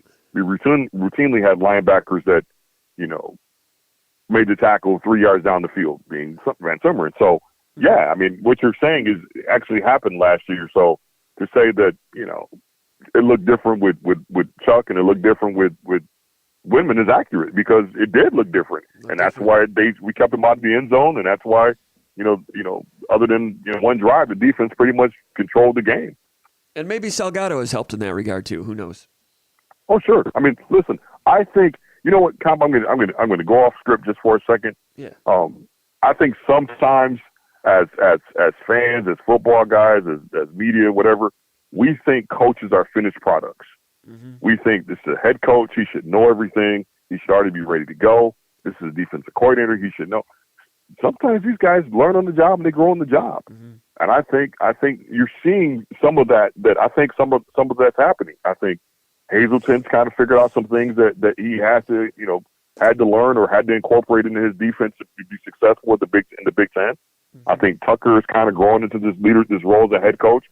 I mean, it's just, to me, it just seems like a little bit more confidence. Like they seem like a more confident staff, and I think that's starting to funnel down to the players. Hey, when Paterno first joined the Big Ten, I mean, he was Joe Paterno. He's a legend. He had won national championships. He was great and all this stuff. He said when he got to the Big Ten, he didn't realize how big and strong, and that's linebacker you. He didn't realize how strong you needed to be in the Big Ten to compete week after week. He learned after 250 victories. Sure. He learned. Right. I've been in Michigan State basketball practices. I remember being there years ago, and not that long ago, maybe 8 or 9 years ago. And toward the end of practice, actually, he had been there all practice, but toward the end of practice, a gentleman went out on the court and was talking with Izzo. It was Flip Saunders. I think he was head coach of the Pistons at the time. He came up and watched practice because he and Izzo were buddies, and they went over to the hash mark and talked to this and went over here. He was talking to Izzo about ball screen defense. Tom Izzo, learning, I mean, hey, when Saban was head coach in 95, they lost to Penn State. Penn State had a late 2-minute drill to score at the end, and Saban came out flat out said, he's like, hey, we were coaching that thing, and, we made all kinds of mistakes, partly because I'm used to coaching pro ball, and I'm used to that clock just running, and that thing was stopping on every first down. Nick Saban, the greatest college football coach of all time, revealing in 1995 that he had miscalculated 2-minute defense. So coaches do learn. And Hazelton learning as he gets into the Big Ten more and more, and that was amplified last year with all the injuries. Wouldn't surprise me, mix him in there with Salgado, that we saw a slightly different brand of defensive football on Friday against Central Michigan. And most of the time, here's the thing. Most of the time, if you're just sound in your concepts and your guys are where they're supposed to be, there's going to be play, and you have good athletes. There's going to be plays out there, for them to make, and then you guys just have to trust your talent to make the play. So I think sometimes defensive coaches and coaches in general, they get caught up in trying to be, exotic or, make great calls. Most of the time you don't have to do that. Just be sound, be physical, be disciplined, and make the plays when they come your way. And every now and then sprinkle in, some unscouted looks. But I don't think you have to try to be, the smartest guy in the room or the, defense coordinator year and all. You don't have to do that stuff. Just be sound in your concepts. Make sure everybody's on the same page. We talked about all off season how many times I watched the film, and we had 10 guys do the right thing and one guy do the wrong thing. That's where the ball went. So just and I think some of that, maybe the approach is a little bit different. We'll see, but it looked like the approach was a little bit different on Friday night. It looked like we were a little bit different. Saw a lot more cover forward in the second half than I probably saw us play. In 3 years of staff. So there's some changes, and that comes with look, self scouting. There's a lot of things that go into that. So, I mean, kudos to them. But I think sometimes as fans, we don't give the coaches, time to grow into their position as well as we do players. That's just, my opinion. And I'm guilty of it, just as guilty of it as anybody. And the cover four made perfect sense against a team that wasn't going to push it down the field through the air a whole lot. Michigan State playing against a run oriented quarterback who can be dangerous on the keeper. Cover 4 helps keep an eye on all of that. And they the way they arrived defensively to the ball in relationship with one another, compression tackling, as D'Antonio used to say, vice tackling, as Hazelton says. The ball's here. You got one guy taking out to the point of attack and 2 guys coming in symmetrically to arrive. And just over and over and over did it correctly. A couple missed tackles early on, but 11-man team-oriented, leveraged defensive football was refreshing. And cover 4, like you said, hadn't done that a whole lot, and kind of kept it simple.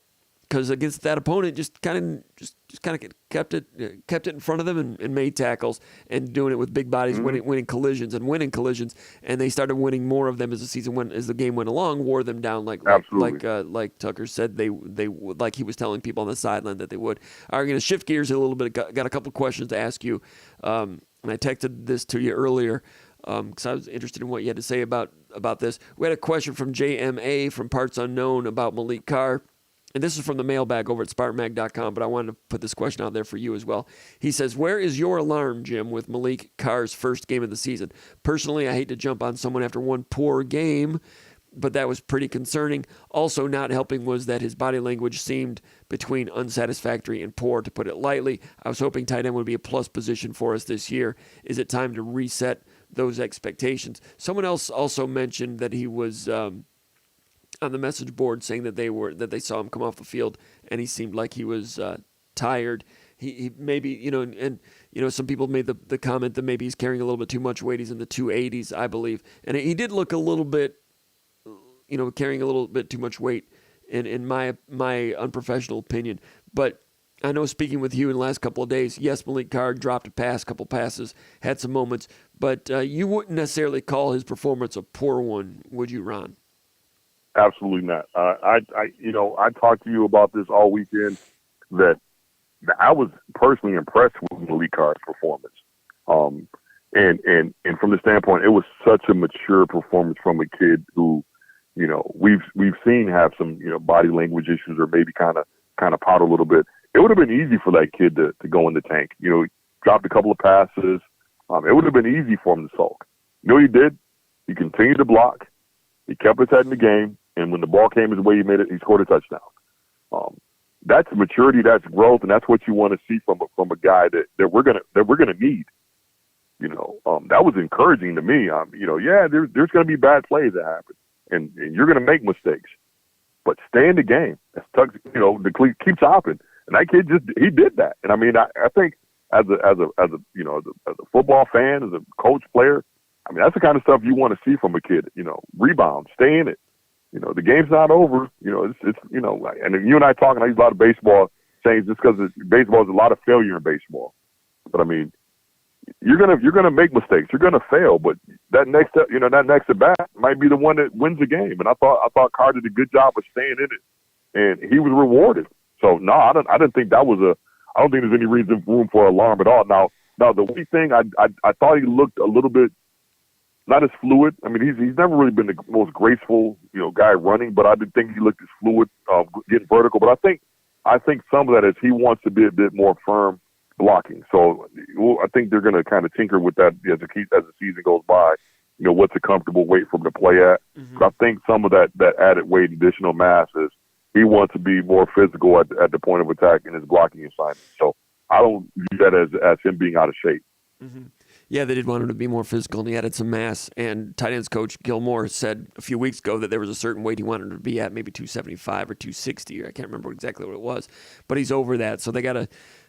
It might be hard to do during the season to find that proper weight for him, but still a work in progress. Missed a couple blocks here and there, had a couple good blocks here and there. He had a good kick-out block on Berger's 12-yard touchdown run. So Carr is an important factor, a guy that's going to be targeted a lot. And for this team to reach its potential, he's got to tighten it up and play better. But like you said, you were impressed with the way he stuck with it. And maybe if he's going to be on the field that much and the grunt work of blocking and some downfield routes for a tight end. For a tight end, he's a downfield threat, but that takes a lot of energy. So finding a working workload and all of that might be a task. We'll have to wait and see. Now, Ron, we got like 3 questions here in the mailbag about the Washington Huskies, people looking ahead to that game already. And I know you've looked at them a little bit, and I'll just list some of the questions. Matt from Ravenna of Michigan says, how does Michigan State beat Washington? Pierre St. Pierre from the state of Washington says, looking at the defense and looking ahead to next week, what do you think would be the best way to attack Washington and quarterback Michael Penix? They don't run the ball a lot, so do you think we would likely see dime package that they showed against Central Michigan more? And also Polo in Rockford, Michigan says, if you were to conduct the defensive game plan for Washington, what would you do to attack Michael Penix and the high-octane Washington offense? So we had 3 questions about Washington. I've not really looked at them closely, although I know that they were great last year. And I'll tell you what, Ron, you and I talked about it last year after Michigan State lost to Washington. I think you agreed with me when I said, man, they're going to end up in the top 10 here in the next few weeks. And they did. People didn't know how good they were. They went out and beat a good Texas team in a bowl game. They scored 40 points on pretty much everybody. Devising a play. He might be the best. There's a lot. The guy at USC is great. The quarterback at North Carolina is great. But Penix, when he's on, not as mobile as the guy at USC, but he's one of the top 2 or 3 football players in the country. And he's got NFL receivers that he's throwing to. It's a handful, and they've got great concepts with Kalen DeBoer, head coach. It's a package. So you heard those 3 questions. Where would you start on all of that? What are your thoughts on the whole Washington thing a week and a half earlier? The easiest thing to do is keep them on the sideline. We got to put together, 12, play drives that eat clock and end with touchdowns. We can't beat Washington in the shootout, but with take advantage of the new clock rules. That first quarter against Central went really fast. Yes, it did. So take advantage of the new clock rules. String together some drives. Put touchdowns on the board at the end of 10 plus play drives. Keep him on the sideline. Then when we're on defense, make them do the same. Make them go the length of the field. Don't give up anything over the top. Don't give up chunk plays. It might drive fans nuts, but man, if we could just, if we force them to dinking and dunking and taking 5 yards, great. Because and then tighten up. Once they cross the midfield, getting to plus 40. Then we want to tighten up a little bit, but no big plays on defense. I don't think you win by blitzing Penix. He's to me, he's too good pre-snap. Those receivers win one-on-ones. I don't know that maybe some zone fires maybe mix in there, but man, that guy diagnoses. He's his 5th year, 6th year quarterback. He's seen them all. Mm-hmm. I mean, good luck surprised him. And I think the other thing that benefits him. And I know we've talked about this. The kid's a lefty, so any of those backyard, those backdoor fires that you're coming into his face. And like I said, they have great concepts offensively. They have probably 3 pros that are receivers. So for me, number one is keep that offense on the sideline by sustaining drives with our offense. And then a couple of years ago, Purdue had that really good offense with their quarterback, and they kind of took it to us, but. The weeks before that, I saw Wisconsin go out there and play a 3-man front and drop 8, and Made O'Connell pumped the ball. And I'm not saying you can play prevent, all day, but man, I think sometimes you got to make that guy throw in the crowd, throwing in traffic. He's gonna eat you alive. You're a man. They're gonna isolate matchups that they want, and they're gonna eat you up. I mean, I think you mix it up, but for me, number one, offense, long drives. 2, make those guys do the same. Washington, they can get it. If you watch, I don't know if you saw any of that Boise State game. They put 28 points up in the second quarter. Yeah. That game was over. Yeah. That's the thing we can't have happen. Mm-hmm. So, if number one, if I'm defending those guys, man, I try my best to just make them go the length of the field. No deep balls, no blown coverages. We don't want any of that stuff. And then fit them up. Make them pay. I don't know, how tough they are, but you keep hitting a guy, for 4 quarters, and maybe they put a couple on the ground. They are traveling, different time zones, so who knows what kind of effect that'll have on their bodies and whatnot. It impacts Big Ten teams heading west, so you'd think it would have some sort of effect on Pac-12 teams heading east. But for me, like I said, take advantage of that clock. New clock rules, run the football. move the chains, sustain drives, and then end those drives with touchdowns. And then what that also does, Comp, is when you have long drives and then you force a 3 and out, and then that other team's defense is back out on the field, you get another long drive. Mm-hmm. The next time that offense on the field, now they have pressure. Now they have sense of urgency. And that calm, that cool, confident Michael Penix, maybe he's pressed a little bit. And maybe he throws one of these, to our guy. That's how you win the game. Complementary football. Complementary football. What I don't want to see, I don't want to see any snaps or our offense going hurry up against those guys. Understand. Unless it's a 2-minute drill, then that's different. That's situational football. Mm-hmm. But just going hurry up for the sake, I don't want. You're playing in their hands. I don't want to track meet against Carl Lewis. You want to shorten the game. Yes. Make fewer snaps. Yeah. I got it. I like all that stuff. A lot of times, and Washington's a supremely talented team in some areas, and to slow down a team like that, theoretically over the years, maybe not teams that can really pinpoint it like Washington does. There's not been a lot of teams quite similar like that, but a dominant defensive line is one of the first steps toward throwing a monkey wrench in a great offense. That's how Stanford used to beat Chip Kelly in Oregon all the time. Michigan State does not have a great defensive line, but can they take steps toward becoming a very good defensive line and a game-changing defensive front? That would be the opportunity to do it. Now, I know Washington doesn't run the ball a lot, and you might not be able to get to the quarterback anyway. Maybe their passing game is such that you can win up front, and they're still going to be able to beat you downfield through the air. I don't know. We may begin to find out if Michigan State can beat some blocks up front in that game, but that's one of the building blocks, I would imagine, also. Before I let you go, any thoughts about that and D-line and the impact it could have? Someone posted the question in the group, and I said if it were me, I would probably play some 3-3-5 and make them make a choice between running into a light box or throwing into traffic. I would make them make that choice. And then to me, anytime they run the football and the ball's not in Penix's hand, that's a win for our defense. That's just my opinion of it. Make them run into a light box and still stop them with that light box. Sure. Would be the idea. And you've got Spencer. Malik Spencer is going to get better and better and better as a run-stopping safety who can stop the run from deep, which is, he comes up. We talked about that earlier. The way he just played one game. He played last year at the end of the year too, but the way he's a heat-seeking missile coming down there to stop the run and, chests people up and stops them cold and arrives from too deep coverage at 3 yards to make a tackle on a run play, like Mike Doss used to do.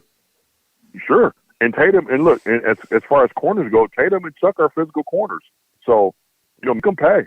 Make them pay for those. So, a lot of those pretty guys don't want to get hit. So make them pay. Make them pay for it and try to keep everything in front of you and shorten the game and put game pressure. Look, and here's the thing. Last year, Washington played that game with pretty much very little game pressure.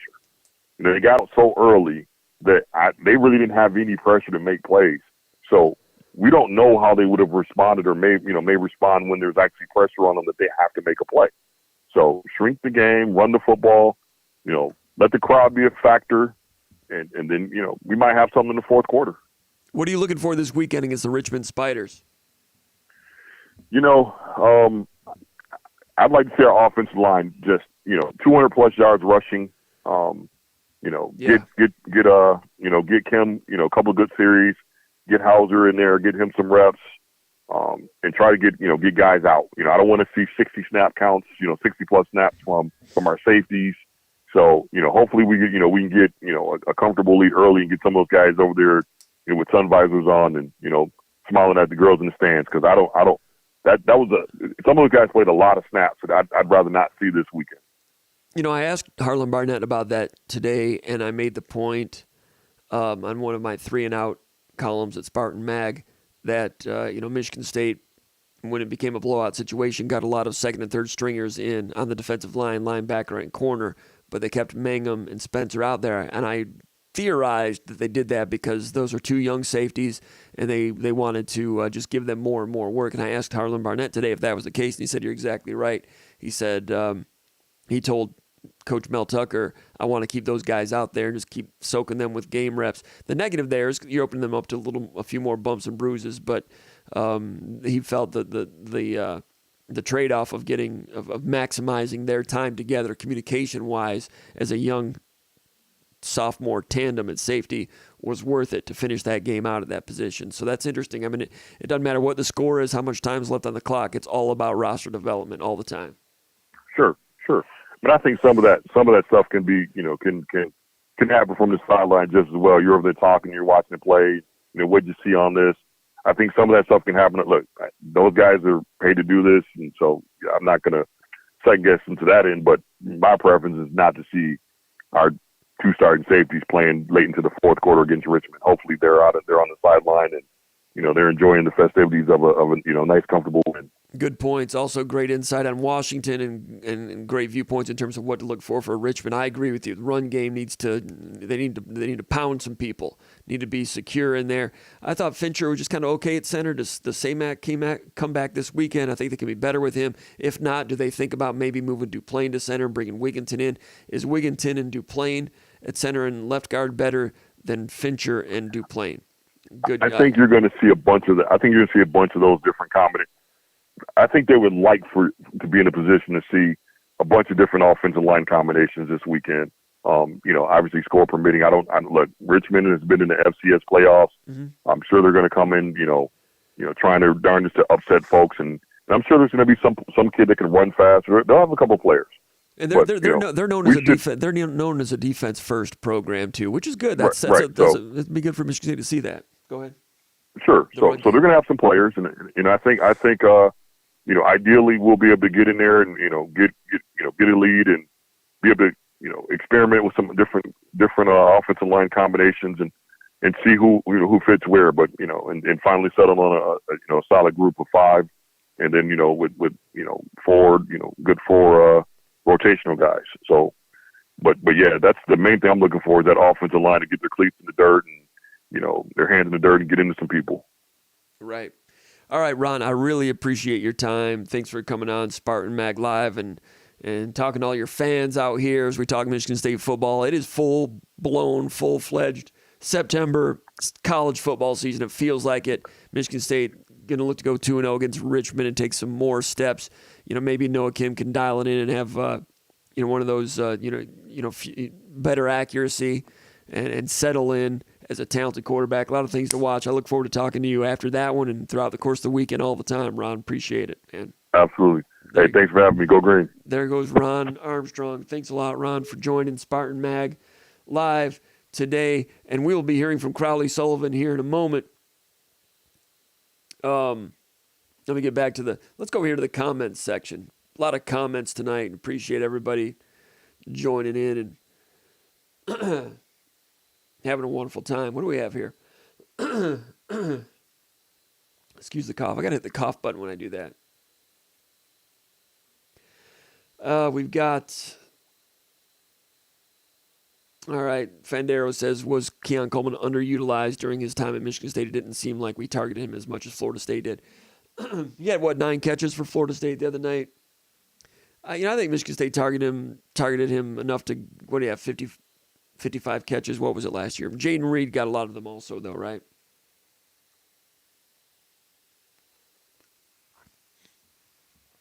Sorry about that. Warm fluids, trying to get the vocal cords going.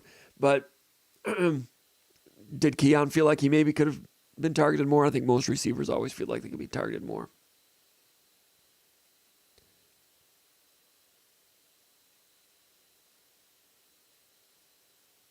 All right, Brett Tucker says, hey, Jim, out of the 4 top 10 teams we play, how many do you think we will win, and which ones do you think we will win? I came into the year thinking 0. I thought with Keon Coleman, maybe 1. Penn State, Drew Aller looked good this week, right? Ohio State, maybe not as good, but Michigan State's always had trouble matching up with them. We were talking about this at the press conference today. I was talking with Jason Killip and Paul Konerdijk, maybe 1 or 2 other guys, and I was saying, I don't know how many teams in the country would beat Ohio State, Penn State, Washington. Not many, right? And Michigan. I mean, you could be the number 15 team in the country and go 0-4 against those. So losing those 4, I don't think is shameful. But in terms of matchups, I think it's possible that Michigan State would have a better chance against the one team out of those 4 that might get married to the run game on offense. And I'll let you guess which team that is. Good walleye lake, good perch lake is Houghton Lake. You're right, J.J. McKay. You're an outdoorsman. You would know. Matt Robinson says, should we be concerned about J.D. Duplain? I actually don't remember a ton about his game from years past, but he was the lowest ranking PFF scorer this week. You're right, and I'm not surprised he was the lowest ranking. J.D. Duplain's a good player, but he struggled against Bristol, number 10, in a couple of short yardage situations, and he struggled. Not a great game for him, but I think he'll be back.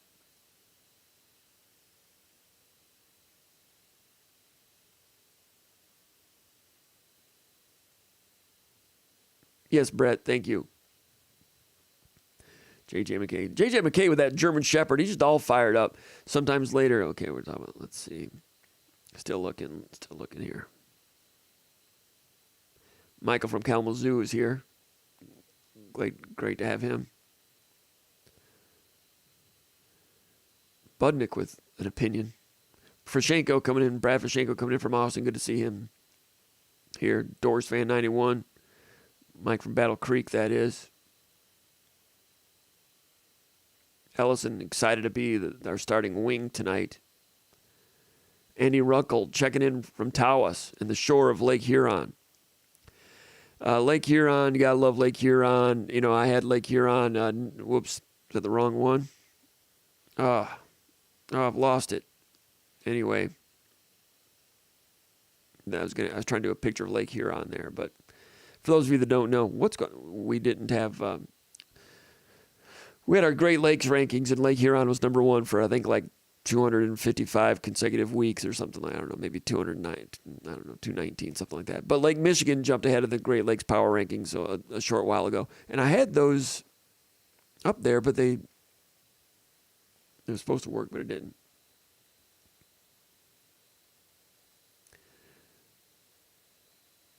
I don't know what this means. But Andy, great to have you with us. We appreciate it. Brett Tucker says, I don't think we will get any answers on how good this team is until we play Washington. If we get blown out, then we are probably looking at 5-7. I respect your opinion, but I respectfully disagree. I think Michigan State could lose by 20 and still be a 7-5 team. And you have to be a pretty good team to go 7-5, but I think Washington is going to beat some pretty good teams by 20. So getting blown out, if they get blown out and Michigan State's just an unorganized wreck and it can't cover anybody, then I don't disagree with you. But I think Michigan State's going to play hard, play physical, and still could lose by 17 or so. Or they could play real well and get some bounces and be right in it, playing hard, playing physical, and so forth. I think the question as to whether Michigan State goes 5-7 or 7-5, I would be more curious the following week against Maryland. I think that would tell more the direction of the season. Now, if Michigan State comes out and plays great against Washington, then I'll say you're right. That is the indication that the indication that they can go 7-5 or better.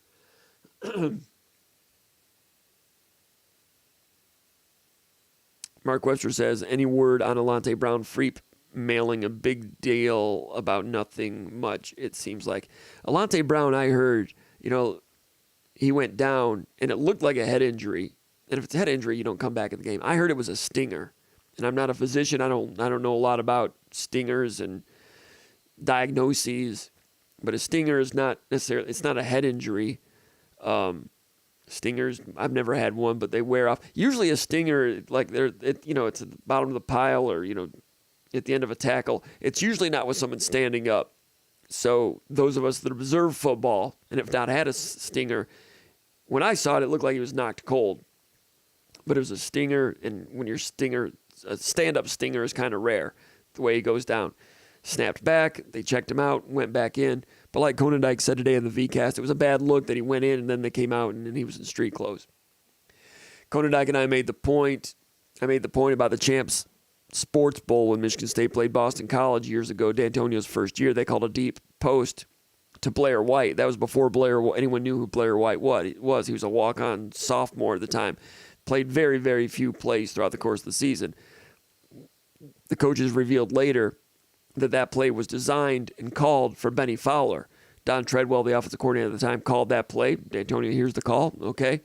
and Benny Fowler had tapped out and came off the field. So the play call is in. They go deep, and it's Blair White running a post, and they miss him incomplete. But they call a play not knowing that a different guy's on the field. Mel Tucker, he's running the game, macro, big picture. There's times when, he's doing this, he's thinking this, doing that, thinking this, doing this. Our kickoff team back on there. Okay, kickoff coverage, kickoff returns back on there. He's thinking about this, thinking about that, whatever. He may not have known Alante Brown was on the field. Just like in the Champ Sports Bowl, they didn't know that Blair White was on the field. Stuff like that can happen. Tucker might not come out and tell us everything that was going on, but he was off the field after that. I don't doubt the possibility that Tucker was like, no, I don't want him playing anymore. I didn't really, but to us publicly, he was like, the medical people cleared him. That's what we go by. But those two things can both be true at the same time. That he was cleared and he was okay, got on the field, they didn't know, and then they took him off the field. Sometimes you'll see that where someone will have an issue and they will take his helmet away.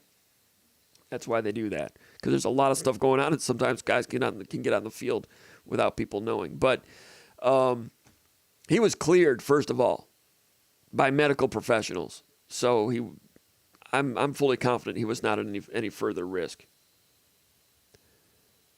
But was it a bad look? In some regards, maybe so, to those that are not medical professionals. What do we got here?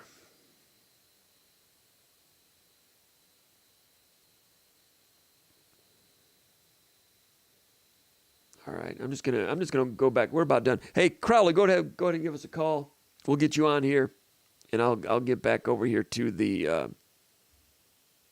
mailbag. What do we have? In the mailbag, we've got a question from WX Spartan 23rd. He says, why are there so many mixed messages on name, image, and likeness? It seems like we hear from many sources that we only get outbid by a handful of teams, like the Miamis and the Oregons, but then we also hear Mel asking for more name, image, and likeness money, and your 3 and out suggested that there are too many cooks in the kitchen. There are some mixed messages on that whole thing, and basically, all right. Call from Crowley Sullivan. To accept, press 1. To send a voice. All right, we're going to bring in Crowley here in a second, but first let me answer this question.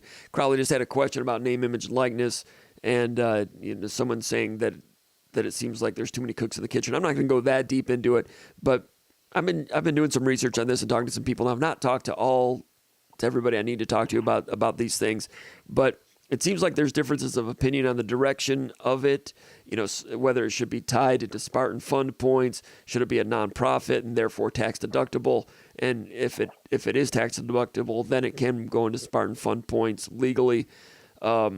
Should the donations go just to football or all sports? A lot of these things are being discussed. Meanwhile, there are avenues that you can donate. There's the This Is Sparta is one of the name, image, and likeness collectives, and also Spartan Dogs for Life is one of the collectives. Neither one right now are attached to Spartan Fund in terms of points. Spartan Dogs for Life is going for, premium type of things that if you donate, then you get merchandise and ability to meet coaches and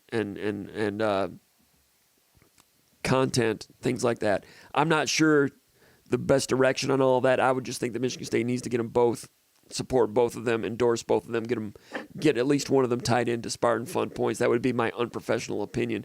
They're still working through it, but there are some differences of opinion on those things, and some important people weighing in, and we'll have to wait and see on all this stuff. But anyway, let's move on. We got Crowley Sullivan coming in. We had him in here last week. He caused some dust-ups. He caused a stir. Crowley Sullivan is... Didn't I? It was a stir. It was a stir. It was a full-fledged official stir. And Crowley Sullivan is a 26-year veteran of the sports media industry. He spent 10 years at ESPN where he won two Emmys. And a Peabody Award, that is, for his work as a producer on the iconic series Sports Century. That's back when ESPN was doing a lot of great things. That's my little thing, my little editorial opinion there a little bit. And as an executive, he I led. know, I know what you're trying to say there. That's fine. He says, show, you can say that. As an executive, Crowley Sullivan led ESPN Classic and ESPN News programming, and he served as an executive producer for ESPN Original Entertainment. He also has served as executive vice president, general manager of Campus Insiders. He's been a USA Today sports contributor, and now he oversees UFC Fight Pass as VP and general manager. And he once ate lunch and dinner at the Peanut Barrel for 26 consecutive days and nights. He is Crowley Sullivan, the incomparable one from Pasadena, California. Crowley, how are you doing tonight? Hey, Jason, wait, I'm doing great. By the way, listening to Big Moob is so great. I want to echo some of the things that he said.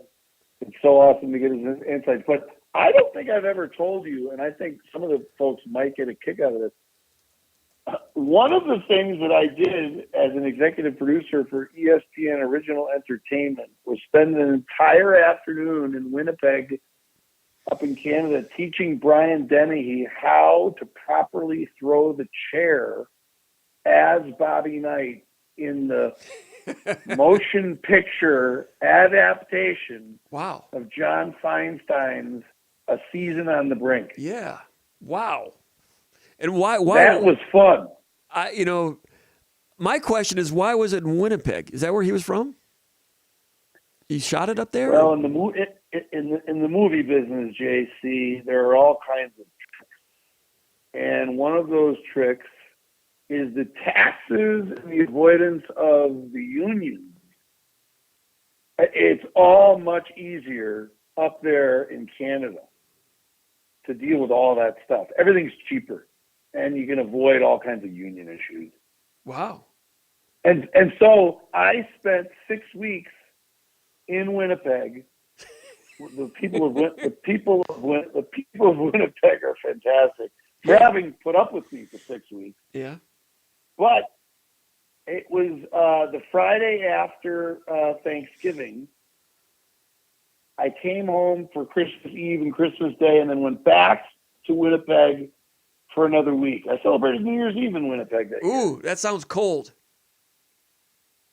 They know how to do New Year's Eve up there in Winnipeg. What? Do tell. They had a lot of lager. Moosehead lager. What was the other? What's the other Canadian beer? Molson, Labatt, OV. Yeah, Molson. Yeah, Old Vienna. Very nice people. But teaching Brian Dennehy how to throw the chair was something else. He obviously had seen it. I mean, to do that role, he probably had seen it. I would imagine. No. That was the funny thing, and that was the interesting part about it. You would have assumed that he knew how to throw the chair correctly, but then when you stop and think about it, Brian Dennehy was a lifelong thespian, which I say with nothing but respect, of course. I mean, the guy was a stage actor of the highest degree and did not spend any time engaging in sports. And I mean, he knew who Bobby Knight was, but he didn't understand why it was a big deal that, like, the throw of the chair had to be a certain way. What difference does it make? I'm just going to throw the chair. No. Yeah. It has to be done correctly. And if it's not done correctly, then all the haters are going to come after ESPN. It's not authentic. For having the chair. Not authentic. For having the chair. Yeah, part of my job on that was quality control. Can't call Indiana University the University of Indiana, for instance. Right. So anyway, that was fun. By the way, I was just surprised that in taking on that role, he had not done some research and had not come across that video clip. Of course, there was no YouTube back then. Everything was different back then. It was a long time ago. And so one of the things that I did was I made recordings, and we had them from the ESPN videotape library, of all of Indiana's games from that season. and I would cue up like key moments and show Denny and the actors who we cast. These were Canadian like high school and college basketball players who played Steve Alford and all the Indiana players and stuff. And so we would literally show them sets and plays and stuff. And that was another quality control job that I had, was to make sure that they were running the plays correctly. And that Denny, when he would, like, for instance, like grab a ball during practice, that when he dribbled it, he kind of looked like he knew how to dribble a basketball, which he didn't. Sure. What you know what he did every night at the end of shooting? This was fun. Oh, what a nice guy he was. He was so great. He would host us all in the hotel bar, and nobody paid for a single thing. We all drank ourselves silly, and he told all kinds of great stories about what it was like. One of the great stories that he told was how much fun he had filming and shooting Rambo, or First Blood. Remember, he was the sheriff. Yeah, he was the evil sheriff up in the helicopter, right? Yeah, I think. Yes. Was he in a helicopter? I don't know. Well, anyway. Hey, by the way, JC, I earlier someone made a reference to walleye. Yes. Was it on a question or a comment or something? It was a comment about Houghton Lake, one of the great inland lakes in the Midwest, and J.J. McKay from the Keweenaw Peninsula, who's quite an outdoorsman, mentioned that Houghton Lake is a great lake for walleye and perch. Okay, so this past weekend, yes, I was visiting my daughters, who are a senior and a junior at the University of Wisconsin in Madison. Oh boy! And I'm going to give a plug to the Tornado. It is a phenomenal steak joint in Madison, and I had walleye. Nice. And it was the best walleye I've ever had. Andreski had some walleye up in the Thumb last weekend and shouted wonderful things about it because he was up there from Atlanta having a wonderful time. Walleye. It's great. It is great. My buddy Nils, who calls in, Nils Deco, saw him up at the Final Four in Minneapolis, and he ordered a plate of walleye, which is not really something you can get in Houston, Texas readily, and he thought it was amazing. I got some walleye in the freezer here, side note. Might have to get that out tomorrow. By the way, Jim McKay fan, nice job. The deputy got shot off the helicopter. Good point. And good job on being a Jim McKay fan, by the way, too. Was he in the helicopter and Rambo threw a rock at it and it hit the helicopter and the dude fell out of the helicopter and busted his head on the rock? Was that Dennehy's character or someone else? No, Denny was not. Denny was only in the original First Blood. Okay. All right. Also, the Bob Knight movie. I remember Digger Phelps playing himself. Yeah, Digger was my guy. I asked him to do it. He played himself, and Bob Knight in the movie had good things to say about Digger Phelps. He said they're not like Michigan. They play clean. That's from the book. They don't cheat. I saw the movie. I saw the movie. It was a great. It's a nice touch. As a nice touch, I thought it was great how Bob Knight, Dennehy as Bob Knight, at the end of a long, tough night as Indiana head coach, invariably would sit down to dinner with his son to talk about the day's events. Yes, he did. That was with charming. His family. He was a family man. Yes. One of the great parts of that book. You didn't think I would have that kind of recall about a movie that would just bring up out of nowhere, would you? I'm very impressed. Or are you concerned? But I'm not surprised. Or are you concerned? Not surprised. Are you impressed or concerned? Wait. Go ahead. Danny, he was on the ground, I think, giving orders. Are we back to Rambo? No, one of the guys right here. Yep, that's Jim McKay fan, and let's fucking go. They're exchanging notes on Denny. Yeah, he's right. Denny was on the ground giving orders up to the helicopter. That's a good call. All right, that's one foul on you. We have only clean language here, Crowley. We don't drop F-bombs. I'm sorry. It's one of my crusades. I'm appalled. I'm disappointed in the level of podcasting. I mean, there's some big time. There's some big time podcasts in the United States. I'm on board with huge brands. Like Sports Illustrated. Their media podcasts and just dropping F-bombs all the time. Hey, I've been known to use colorful language, but I just think it's so juvenile. And I just think there's too much foul language in mainstream podcasting. It's become mainstream in everyday language everywhere. Yes, it has. And on Sirius Satellite in general. You'd be listening to sports shows and I'm like, what is, I guess I'm old. I am old, but I don't have to guess about that. But that's one of the. I don't like it. I think it's juvenile. I think it's off-putting. I think it's unnecessary. And wait, can I make one more reference to Season on the Brink, the book? This is not portrayed in the film. Yes. When Digger Phelps appears in the book, before the game, there is a snafu with the officials. Yeah. The wrong officials show up. So between Indiana University and the University of Notre Dame, they've agreed, and I can't remember the specifics, but let's say they've agreed that the refs are going to be a collection of like MAC refs. Okay. But the problem is Big Ten refs have shown up instead of the MAC refs. Oh, boy. And Digger shows up to the Indiana locker room. Digger's in his three-piece suit, and remember he always wore the carnation? Yes. He shows up, and there's Bob Knight, and the way Feinstein writes this, it's beautiful. He goes, it was the perfect dichotomy between two men who were great friends but lived lives on polar opposite ends of the spectrum. There was Digger Phelps in his three-piece suit and his carnation, and there was Knight on a stool, naked. Whoa.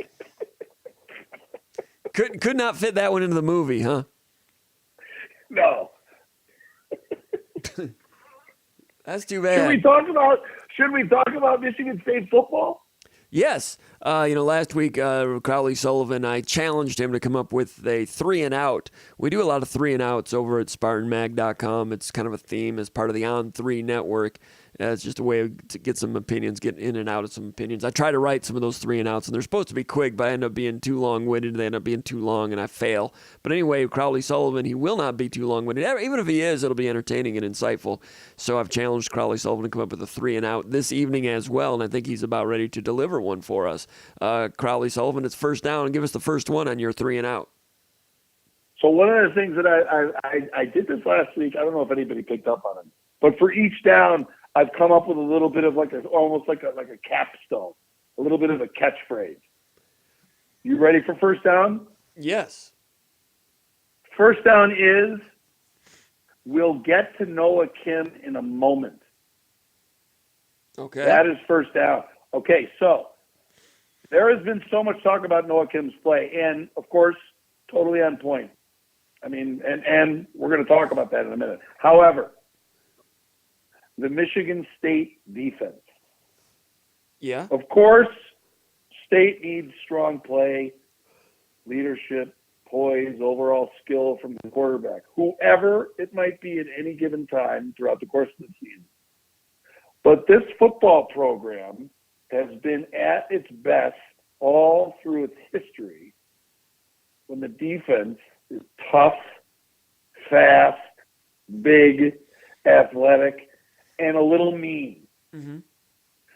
I referenced this a bit last week, and it's not meant to be in any way like a D'Antonio versus Tucker sort of a thing. I know there's a whole thing in the bunker about, Tucker versus D'Antonio. I actually would encourage all the maggers to get rid of that. Let's get over the D'Antonio versus Tucker stuff with respect to, like, who's better, who's worse. I think it's fair to make comparisons between kind of, philosophies and all that sort of stuff. But It's just a fact that the Spartan defense over the last couple of seasons of the D'Antonio era just wasn't as beefy, it wasn't as fast, it wasn't as athletic.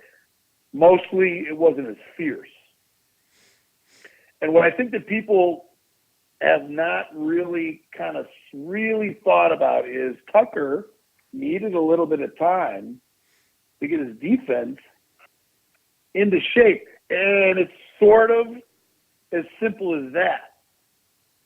And last week I touched on the front seven. The size, the athleticism, the speed, the depth.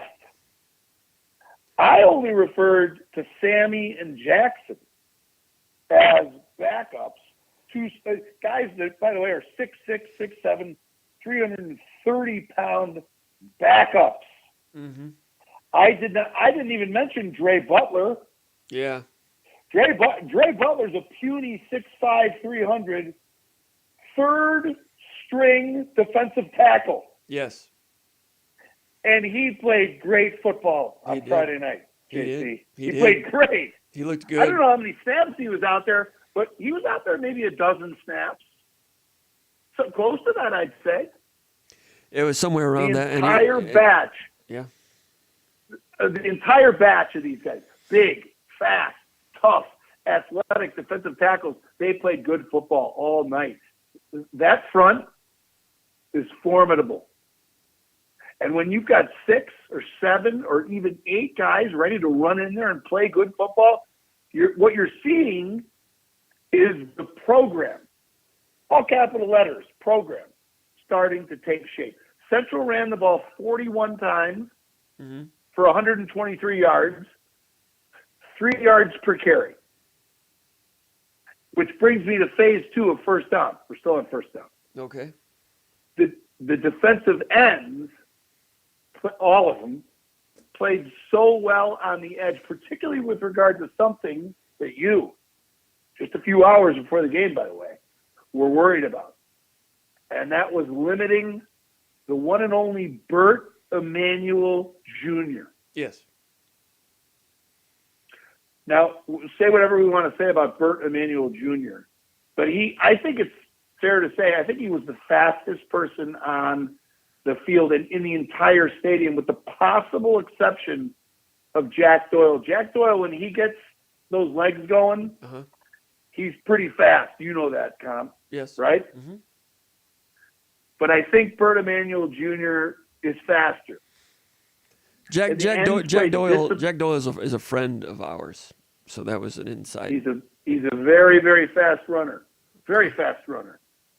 Go ahead. The defensive ends played very disciplined football, closed up the edge, and they contained Bert Emanuel Jr., and he never got a single chunk play.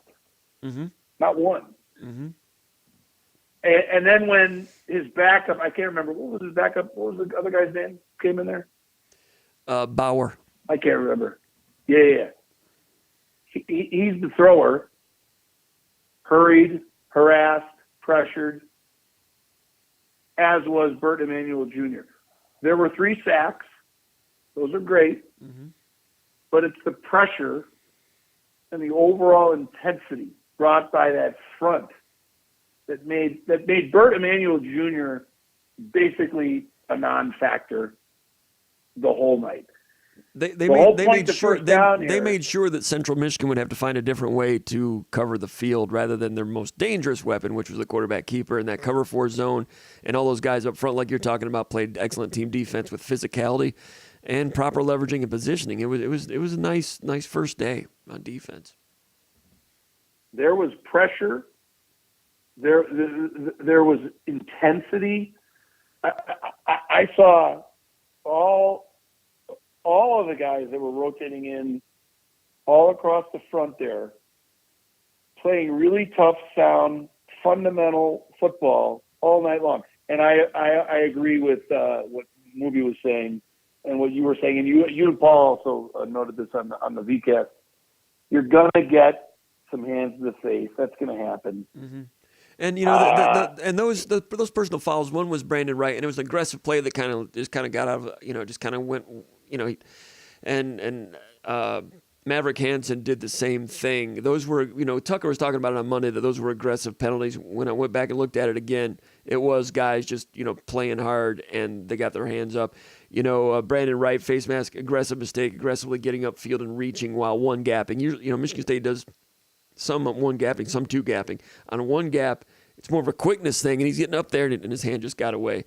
And then Maverick Hansen on the quarterback hurry reached with his hand and got one across the face mask. Another aggressive play. It wasn't like undisciplined grabbing of the face mask and a guy going rogue. Yeah, like they were playing aggressive, and I'm going to touch on the way the secondary was. The whole defense played so aggressive, which we just really haven't seen in the last few years. And it all starts up front in the trenches. When you have a front like that, that creates just, first of all, a wall and controls the line of scrimmage, it allows the linebackers and the secondary to play with much more confidence, to play. And we've heard Tucker and Scotty Hazelton talk about when are we at our best? When we play fast. Yeah. And that's what the defense did on Friday night. They were playing fast all night because of everything that the front was doing. That's where it all starts. And I go back to what I said last week too. Coach D, after that Alabama loss in the Capital One Bowl, he said, in order for us to take that next step, we must improve in the trenches. Tucker's been working on this. This didn't just happen right out of the blue this year. This has been in process, and we're seeing it come together. And this is, I heard Moob say, and I agree with him offensively. I would like to see us, get a little bit more of an identity, but defensively, the identity is starting to form, and it's starting to form in the trenches. That's your first down there, JC. I like it, and I agree. And there's a lot of maturity up there, up front, and there's depth. Dre Butler surprised me. He didn't in the what I went back and looked at him against Liberty last year when he played for Liberty. He didn't look like that. I know it was just a small sample size. And Crowley, I've been to practice a few times last spring and this summer, and he's never been on the field, going through some ailments or whatever. He got on the field and made a play, and I'm like, who's number 45? I mean, I go to practice and I shoot video of practice when it was open, for media at times in August, and I didn't know who 45 was. Not only did he make a play, I mean, he two-gapped a guy, threw him aside, made a tackle. I'm like, that was a plus play. I like Maverick Hansen a lot, but Dre Butler made a noisier play than Maverick did on the night, and that's a third stringer that's going to bode well. If he can keep doing that and he's available all year, that's a good third stringer to have, and he won't be I don't know if he'll stay a third stringer. He'll get second string reps. Those guys are going to stay sharp, I would think, because they all got like 20 snaps. He got about 12 or 13. He's going to get more. Barrow got about 40, and he's an important player because Barrow is part of the dime third down package. So he stays on the field for that. So that's how of course, he's a starter too. But Derek Harmon is a starter as well. He didn't get as many snaps as Barrow because Derek Harmon is not part of the third down package. So Barrow is good. Can he stay that good? I don't know what the optimal number of snaps is for Barrow, but we know that he can come off the field and good ones are coming in his place, and that's a good place to start there with defensive tackle strength for Michigan State. So number one is over. 3 and out. Point number 2, go ahead. Second down. Yes. Fierce in the front, badass in the back. Are you ready? Yes. Okay. Tonight I'm going to look at the linebackers and the secondary as a collective. Yes. Rather than the defensive line and the linebackers as a collective. And here's why. Uh-huh. The Spartan corners and safeties on Friday night played like linebackers. Uh-huh. And they did that in addition to maybe having the unit's best coverage night in 5 years. And the fierce nature of that defensive front allows the linebackers and the DBs to play faster and a little bit more freely. And we saw that mostly in the play of the secondary. How about the jumping of passes? When was the last time we saw coverage where corners and or safeties are jumping passes Yeah. and almost making interceptions. Jumping routes and getting a hand on a ball. Now, Yes. part of that is playing cover 4 and seeing everything develop and not being concerned about Central throwing over the top. That's part of it too. But you're right. I understand. Sorry, I interrupted you there, JC. No, that's Go good. ahead. That's good. No, they did. They got their hands on some passes and almost had 3 interceptions, which is novel. And also, aggressively stepping forward to make hard-hitting tackles, playing like tough, fast football players, rather than guys who were sort of hoping they knew what they were doing over the last few years. When we would see breakdowns and chunk plays, you're just watching, and you get the feeling like the guys out there, honestly, like, just didn't really know where they were supposed to be and were kind of hoping to be in an area where something was maybe going to happen. There wasn't anything like that. And I realized in Central Michigan, and I realized what you're talking about, there wasn't really the threat of Burt Emanuel Jr. going over the top. This was not Michael Penix. This was not the 3 future NFL receivers that they have. But to be able to demonstrate all of those things, aggressiveness, toughness, defensive backs playing like linebackers. Yes. They were confidence. Physical. They were physical back there. That all confidence leads to a unit and any individual player playing fast and with a real intensity that we just haven't seen. Malik Spencer, he's a star in the making. He's going to play in the NFL. Mm-hmm.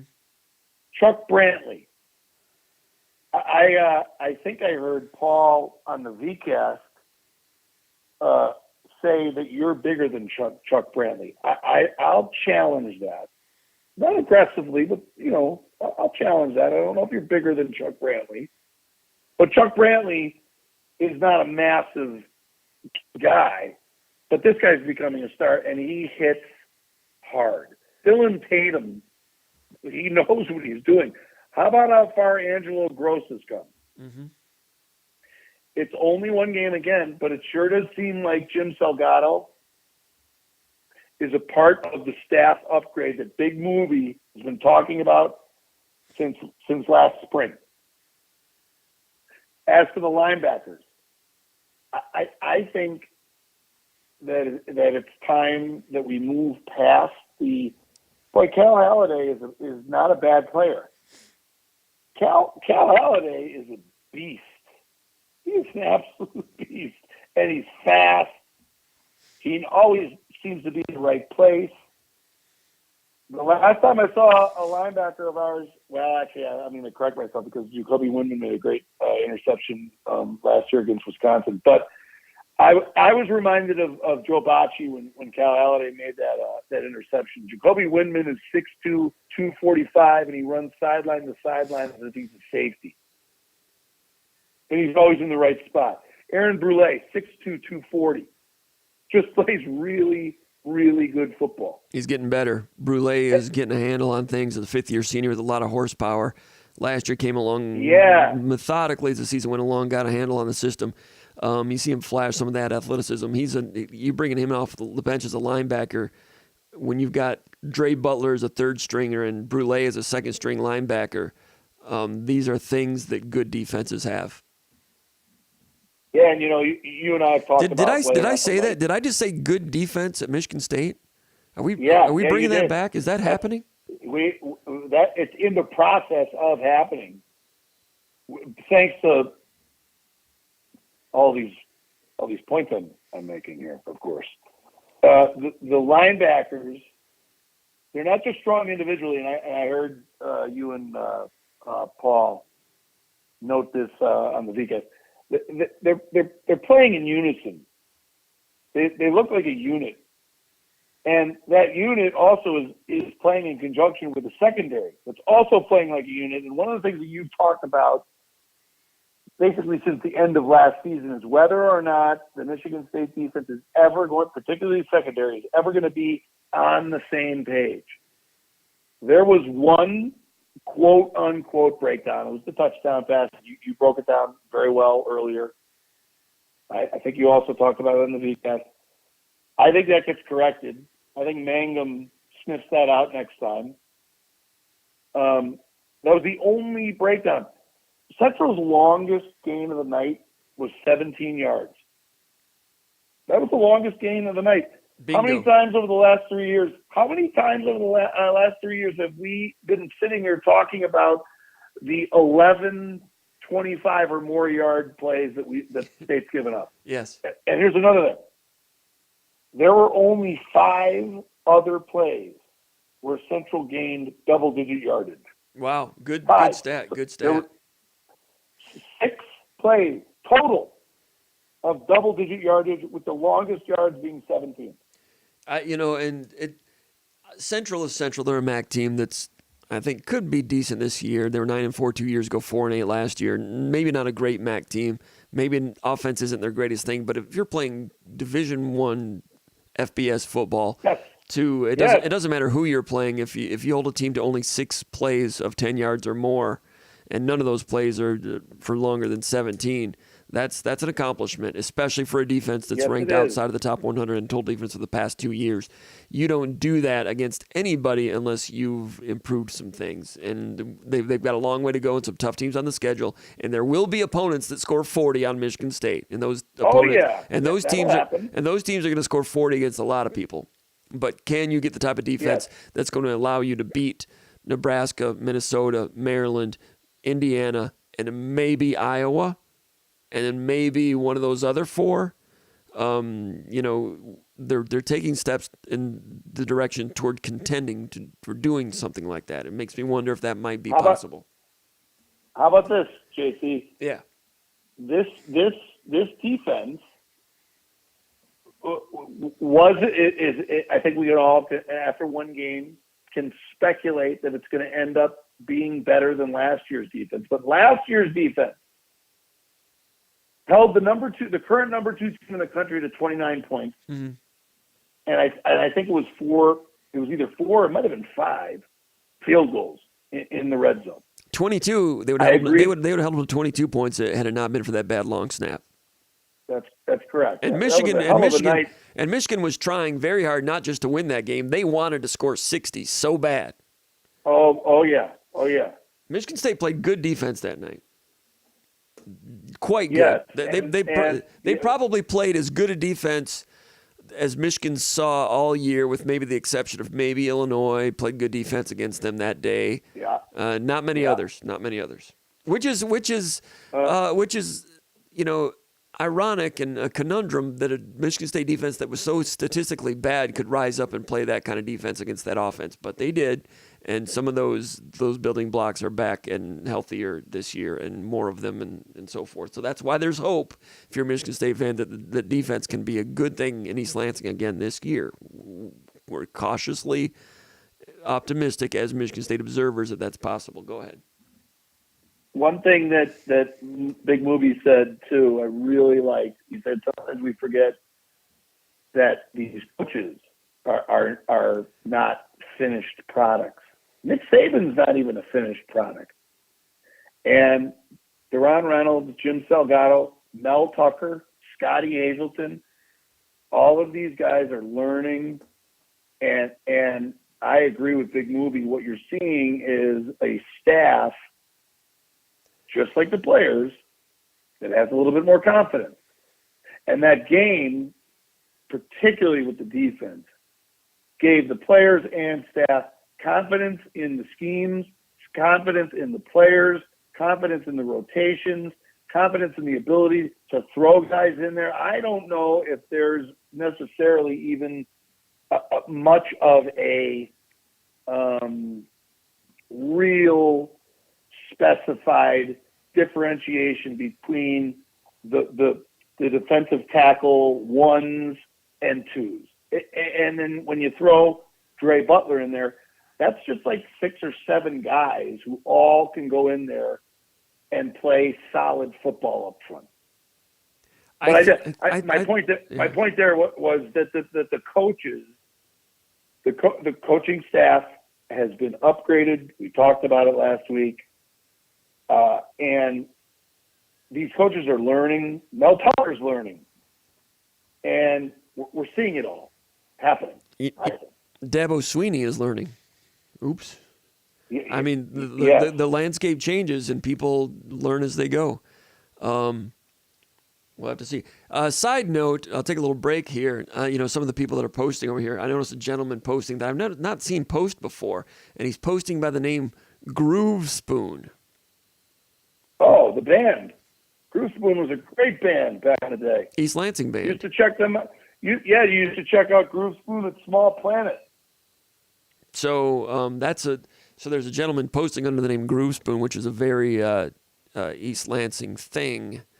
And we appreciate having Groove Spoon watching tonight. George Page also posted, we talked about him earlier, he's a former guitar player and keyboard player for Surrender Dorothy, which I think is one of the top 25 East Lansing bands of all time. I don't know about Groove Spoon. They might be and also receiving votes, but thumbs up to Groove Spoon representing tonight.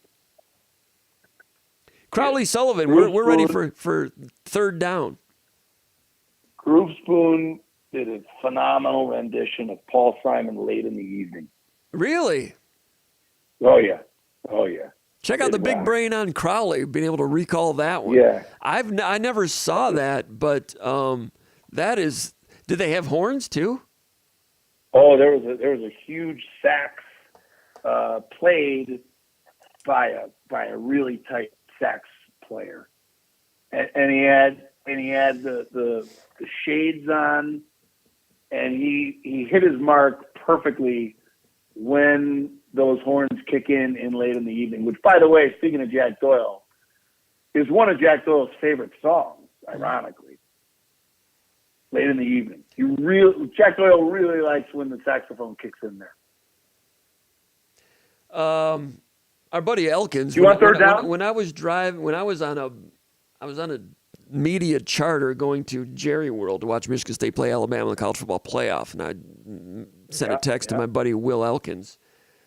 He's asking me how I was doing because I was going through a tough time, family thing, that lost a family member. Yep. And I said, I'm feeling all right. I'm with my boys. I'm with my troops, yeah. Which is a line from Great in the Evening. That's a line from Late in the Evening, which is something that Will and I had shared. Nothing officially, but I remember Will loved that line. And I told him I was all right because I was around Andreski and some of you guys. I was feeling all right. Also, some other hometown friends of mine that I saw in Dallas that night. And it was a tough day for me, and I sent that to Will. I said, I'm feeling all right. I'm with my boys. I'm with my friends, yeah. I'm feeling all right. I'm with my boys. I'm with my troops, yeah. And then percussion, right? So I was walking around Jerry's World looking for you guys. It was... you found us. Yeah, it's like you guys were tailgating. I'm trying to find you, and this is before... smartphone GPS. So it's kind of hard. I'm walking around, looking. I finally found you guys, and what song was playing? That song. Oh, Late in the Evening. That's right. And you and I talked about it. And that was kind of actually emotional for me at that moment. I couldn't quite explain it to you as to why it was emotional, but I was like, man, that's interesting. But anyway, that's truth. Now let's go to point number 3. That was quite a tangent. Sorry about that. But Groove Spoon, glad to have you with us tonight. Crowley, point number 3, 3 and out. Go. I do remember the Shaman Riders, by the way. I remember the Shaman Riders. Brian Tanis. Shaman Riders. They sort of had a Doors. They liked the Doors. They were good. Anyway, third down. Props on the poise. Props on what? Jim? Props on what? On the poise. Okay. Poise. That's how I spell poise. Roger. There may be another spelling. There may be another spelling I'm unaware of, but that's how I spell it. Noah Kim. Let's stop and think about this. Noah Kim found out he was a starter 2 weeks ago. Mm-hmm. So he had 2 full weeks to think about his first start as a college quarterback. And we all have to acknowledge this, he couldn't help but let thoughts of the drama over the last few months creep into his head. He's going to say, we're all going to say, no, I wasn't thinking about that. I was just focused on the game. I'm willing to bet anything that he's thinking about, oh, what are they going to think? Am I going to be as good as Peyton Thorne? How's this going to go? He went out there, and he actually didn't play all that well for much of the first half. We all know, we've talked about it a bunch over the last few days, and I do agree with what Mel Tucker was saying, and I agree with what most people were saying. I don't know that he was necessarily nervous. I think he was pumped up. And as a quarterback, when you're pumped up, your pass fails. And he threw some passes that failed. Mm-hmm. But what did he do? He remained calm. He kept his poise. He stayed patient. He didn't force anything. And while that's happening, just within Noah Kim, the entire team is staying calm, keeping its collective poise, staying patient. By the way, what does that say about the head coach and the staff? Here are, I don't know, we've all looked at it and everything, but it's worth repeating. Once Noah Kim settled in and let the game come to him, his final numbers for his very first college start, 18 of 31, 279, 2 touchdowns, and I don't know that this has been talked about enough. 0 interceptions. By the way, I don't think he was close to throwing an interception. No. Like, not even, there wasn't even a moment where there was like, not even close. Yeah, I understand that. He wasn't playing against the 1985 Bears, but that defense, that's not a pile of garbage defense. And then once he settled in, he was throwing beautiful passes with zip and touch and timing. I am not suggesting that he's the next Sonny Jurgensen or the next Y.A. Tittle or the next Jim Plunkett, Heisman Trophy winner, Jim. Is he the next Kirk Cousins? Here's what I am suggesting. He's an upgrade. Yes. He is an upgrade at quarterback, and I'm confident that his ceiling is high. In fact, much higher than his predecessors, and he's already on his way to working towards that ceiling. That is third down. In all due respect to his predecessor, that's no slight to him at all. But this over and over again.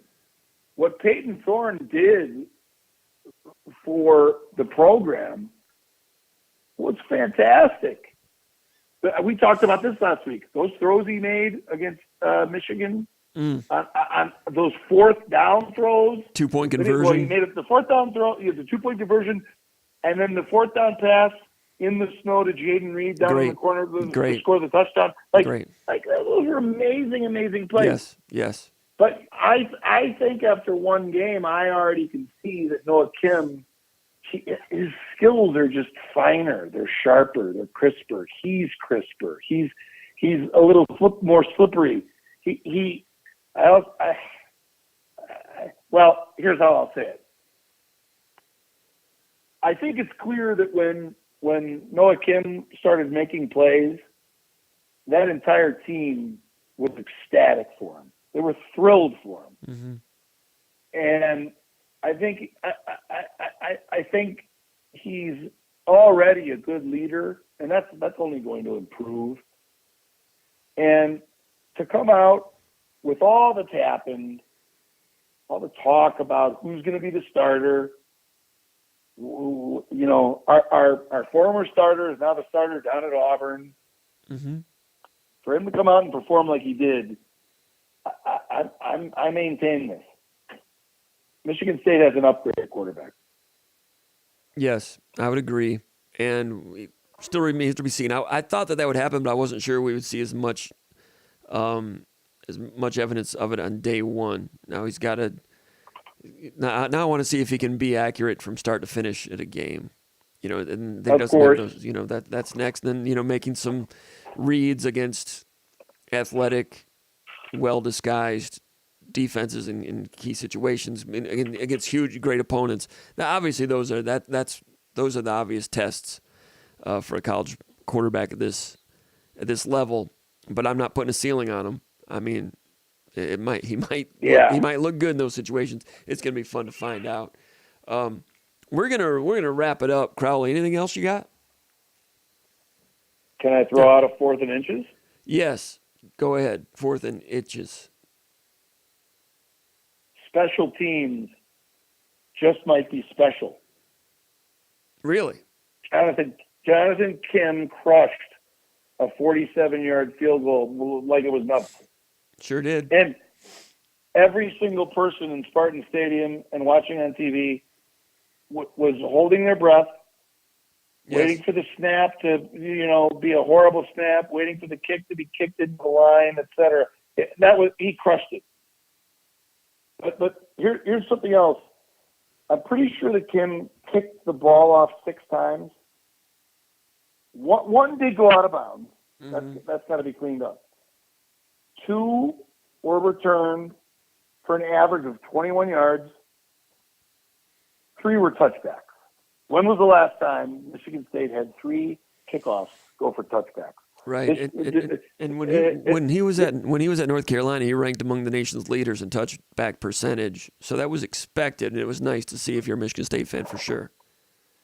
But it's like that might seem like a little thing or a big deal. It's a touchback. For the last few years, opponents have regularly begun their possessions at the 30-yard line, the 35-yard line, etc. When you're consistently forcing touchbacks, you automatically are helping your defense. Over the course of a full game, when 3 of them are touchbacks, that makes the difference. By the way, here's another thing. Tyrell Henry, amazing catch, of course. He returned a punt for 18 yards. His average on the night was 10 yards of return on punts. That's 10 yards. Mm-hmm. That makes a difference. He's going to take a punt, at least one, the distance. Mm-hmm. And then the last comment on special teams, every snap was perfect, and the coverage was pure. Yes. Last year and the year before, the special teams, it was like a nightmare. Mm-hmm.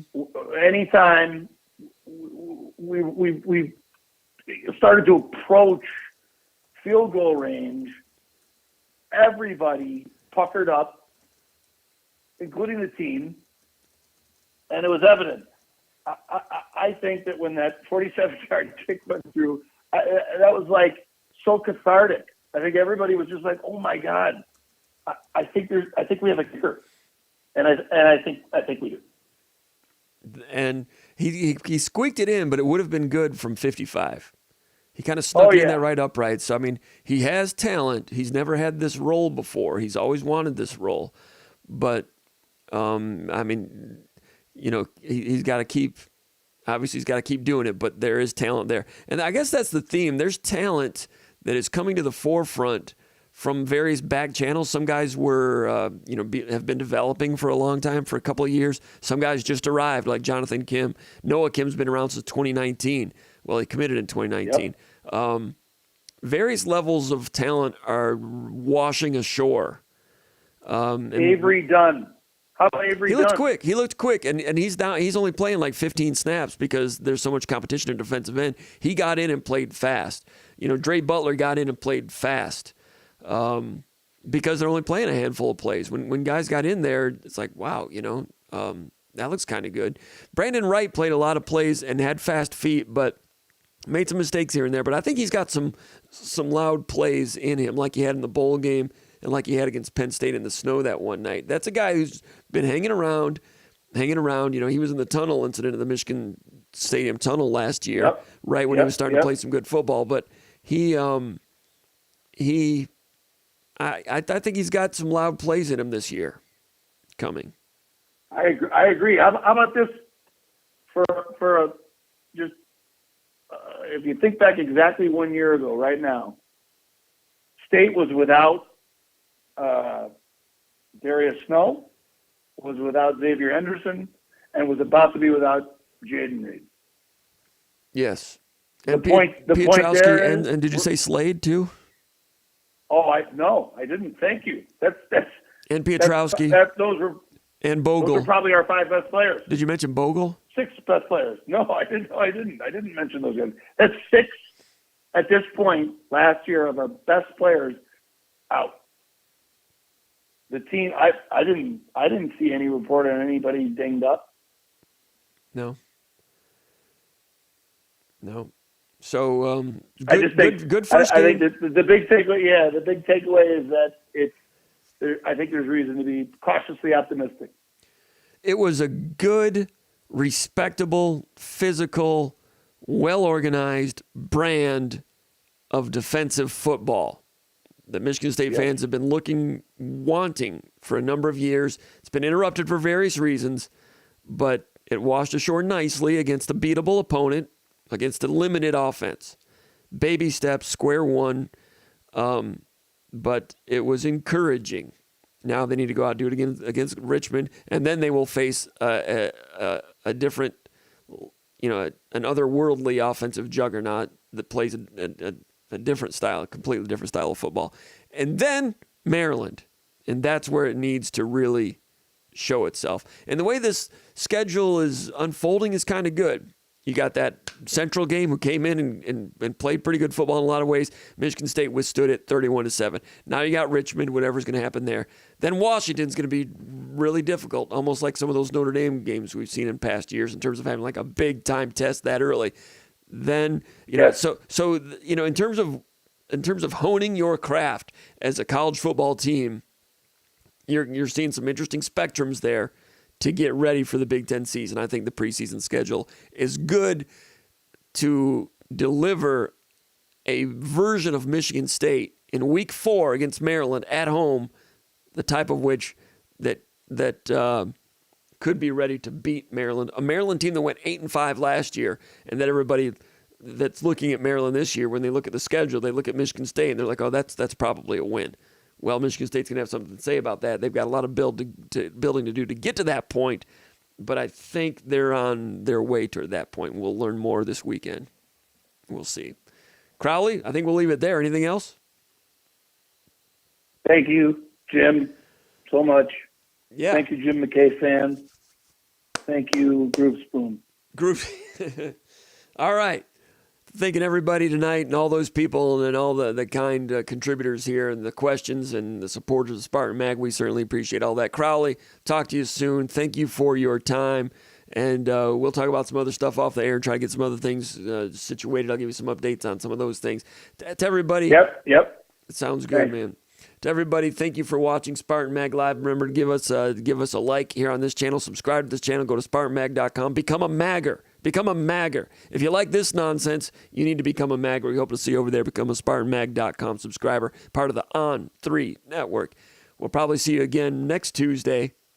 Maybe try to mix something else in there, a little special in the meantime. But thanks to everybody for checking us out. We'll see you next time. Take care. Have a great day. We'll see you at Spartan Stadium on Saturday. Take care. Go over to SpartanMag.com. Thanks a lot. Good night, everybody.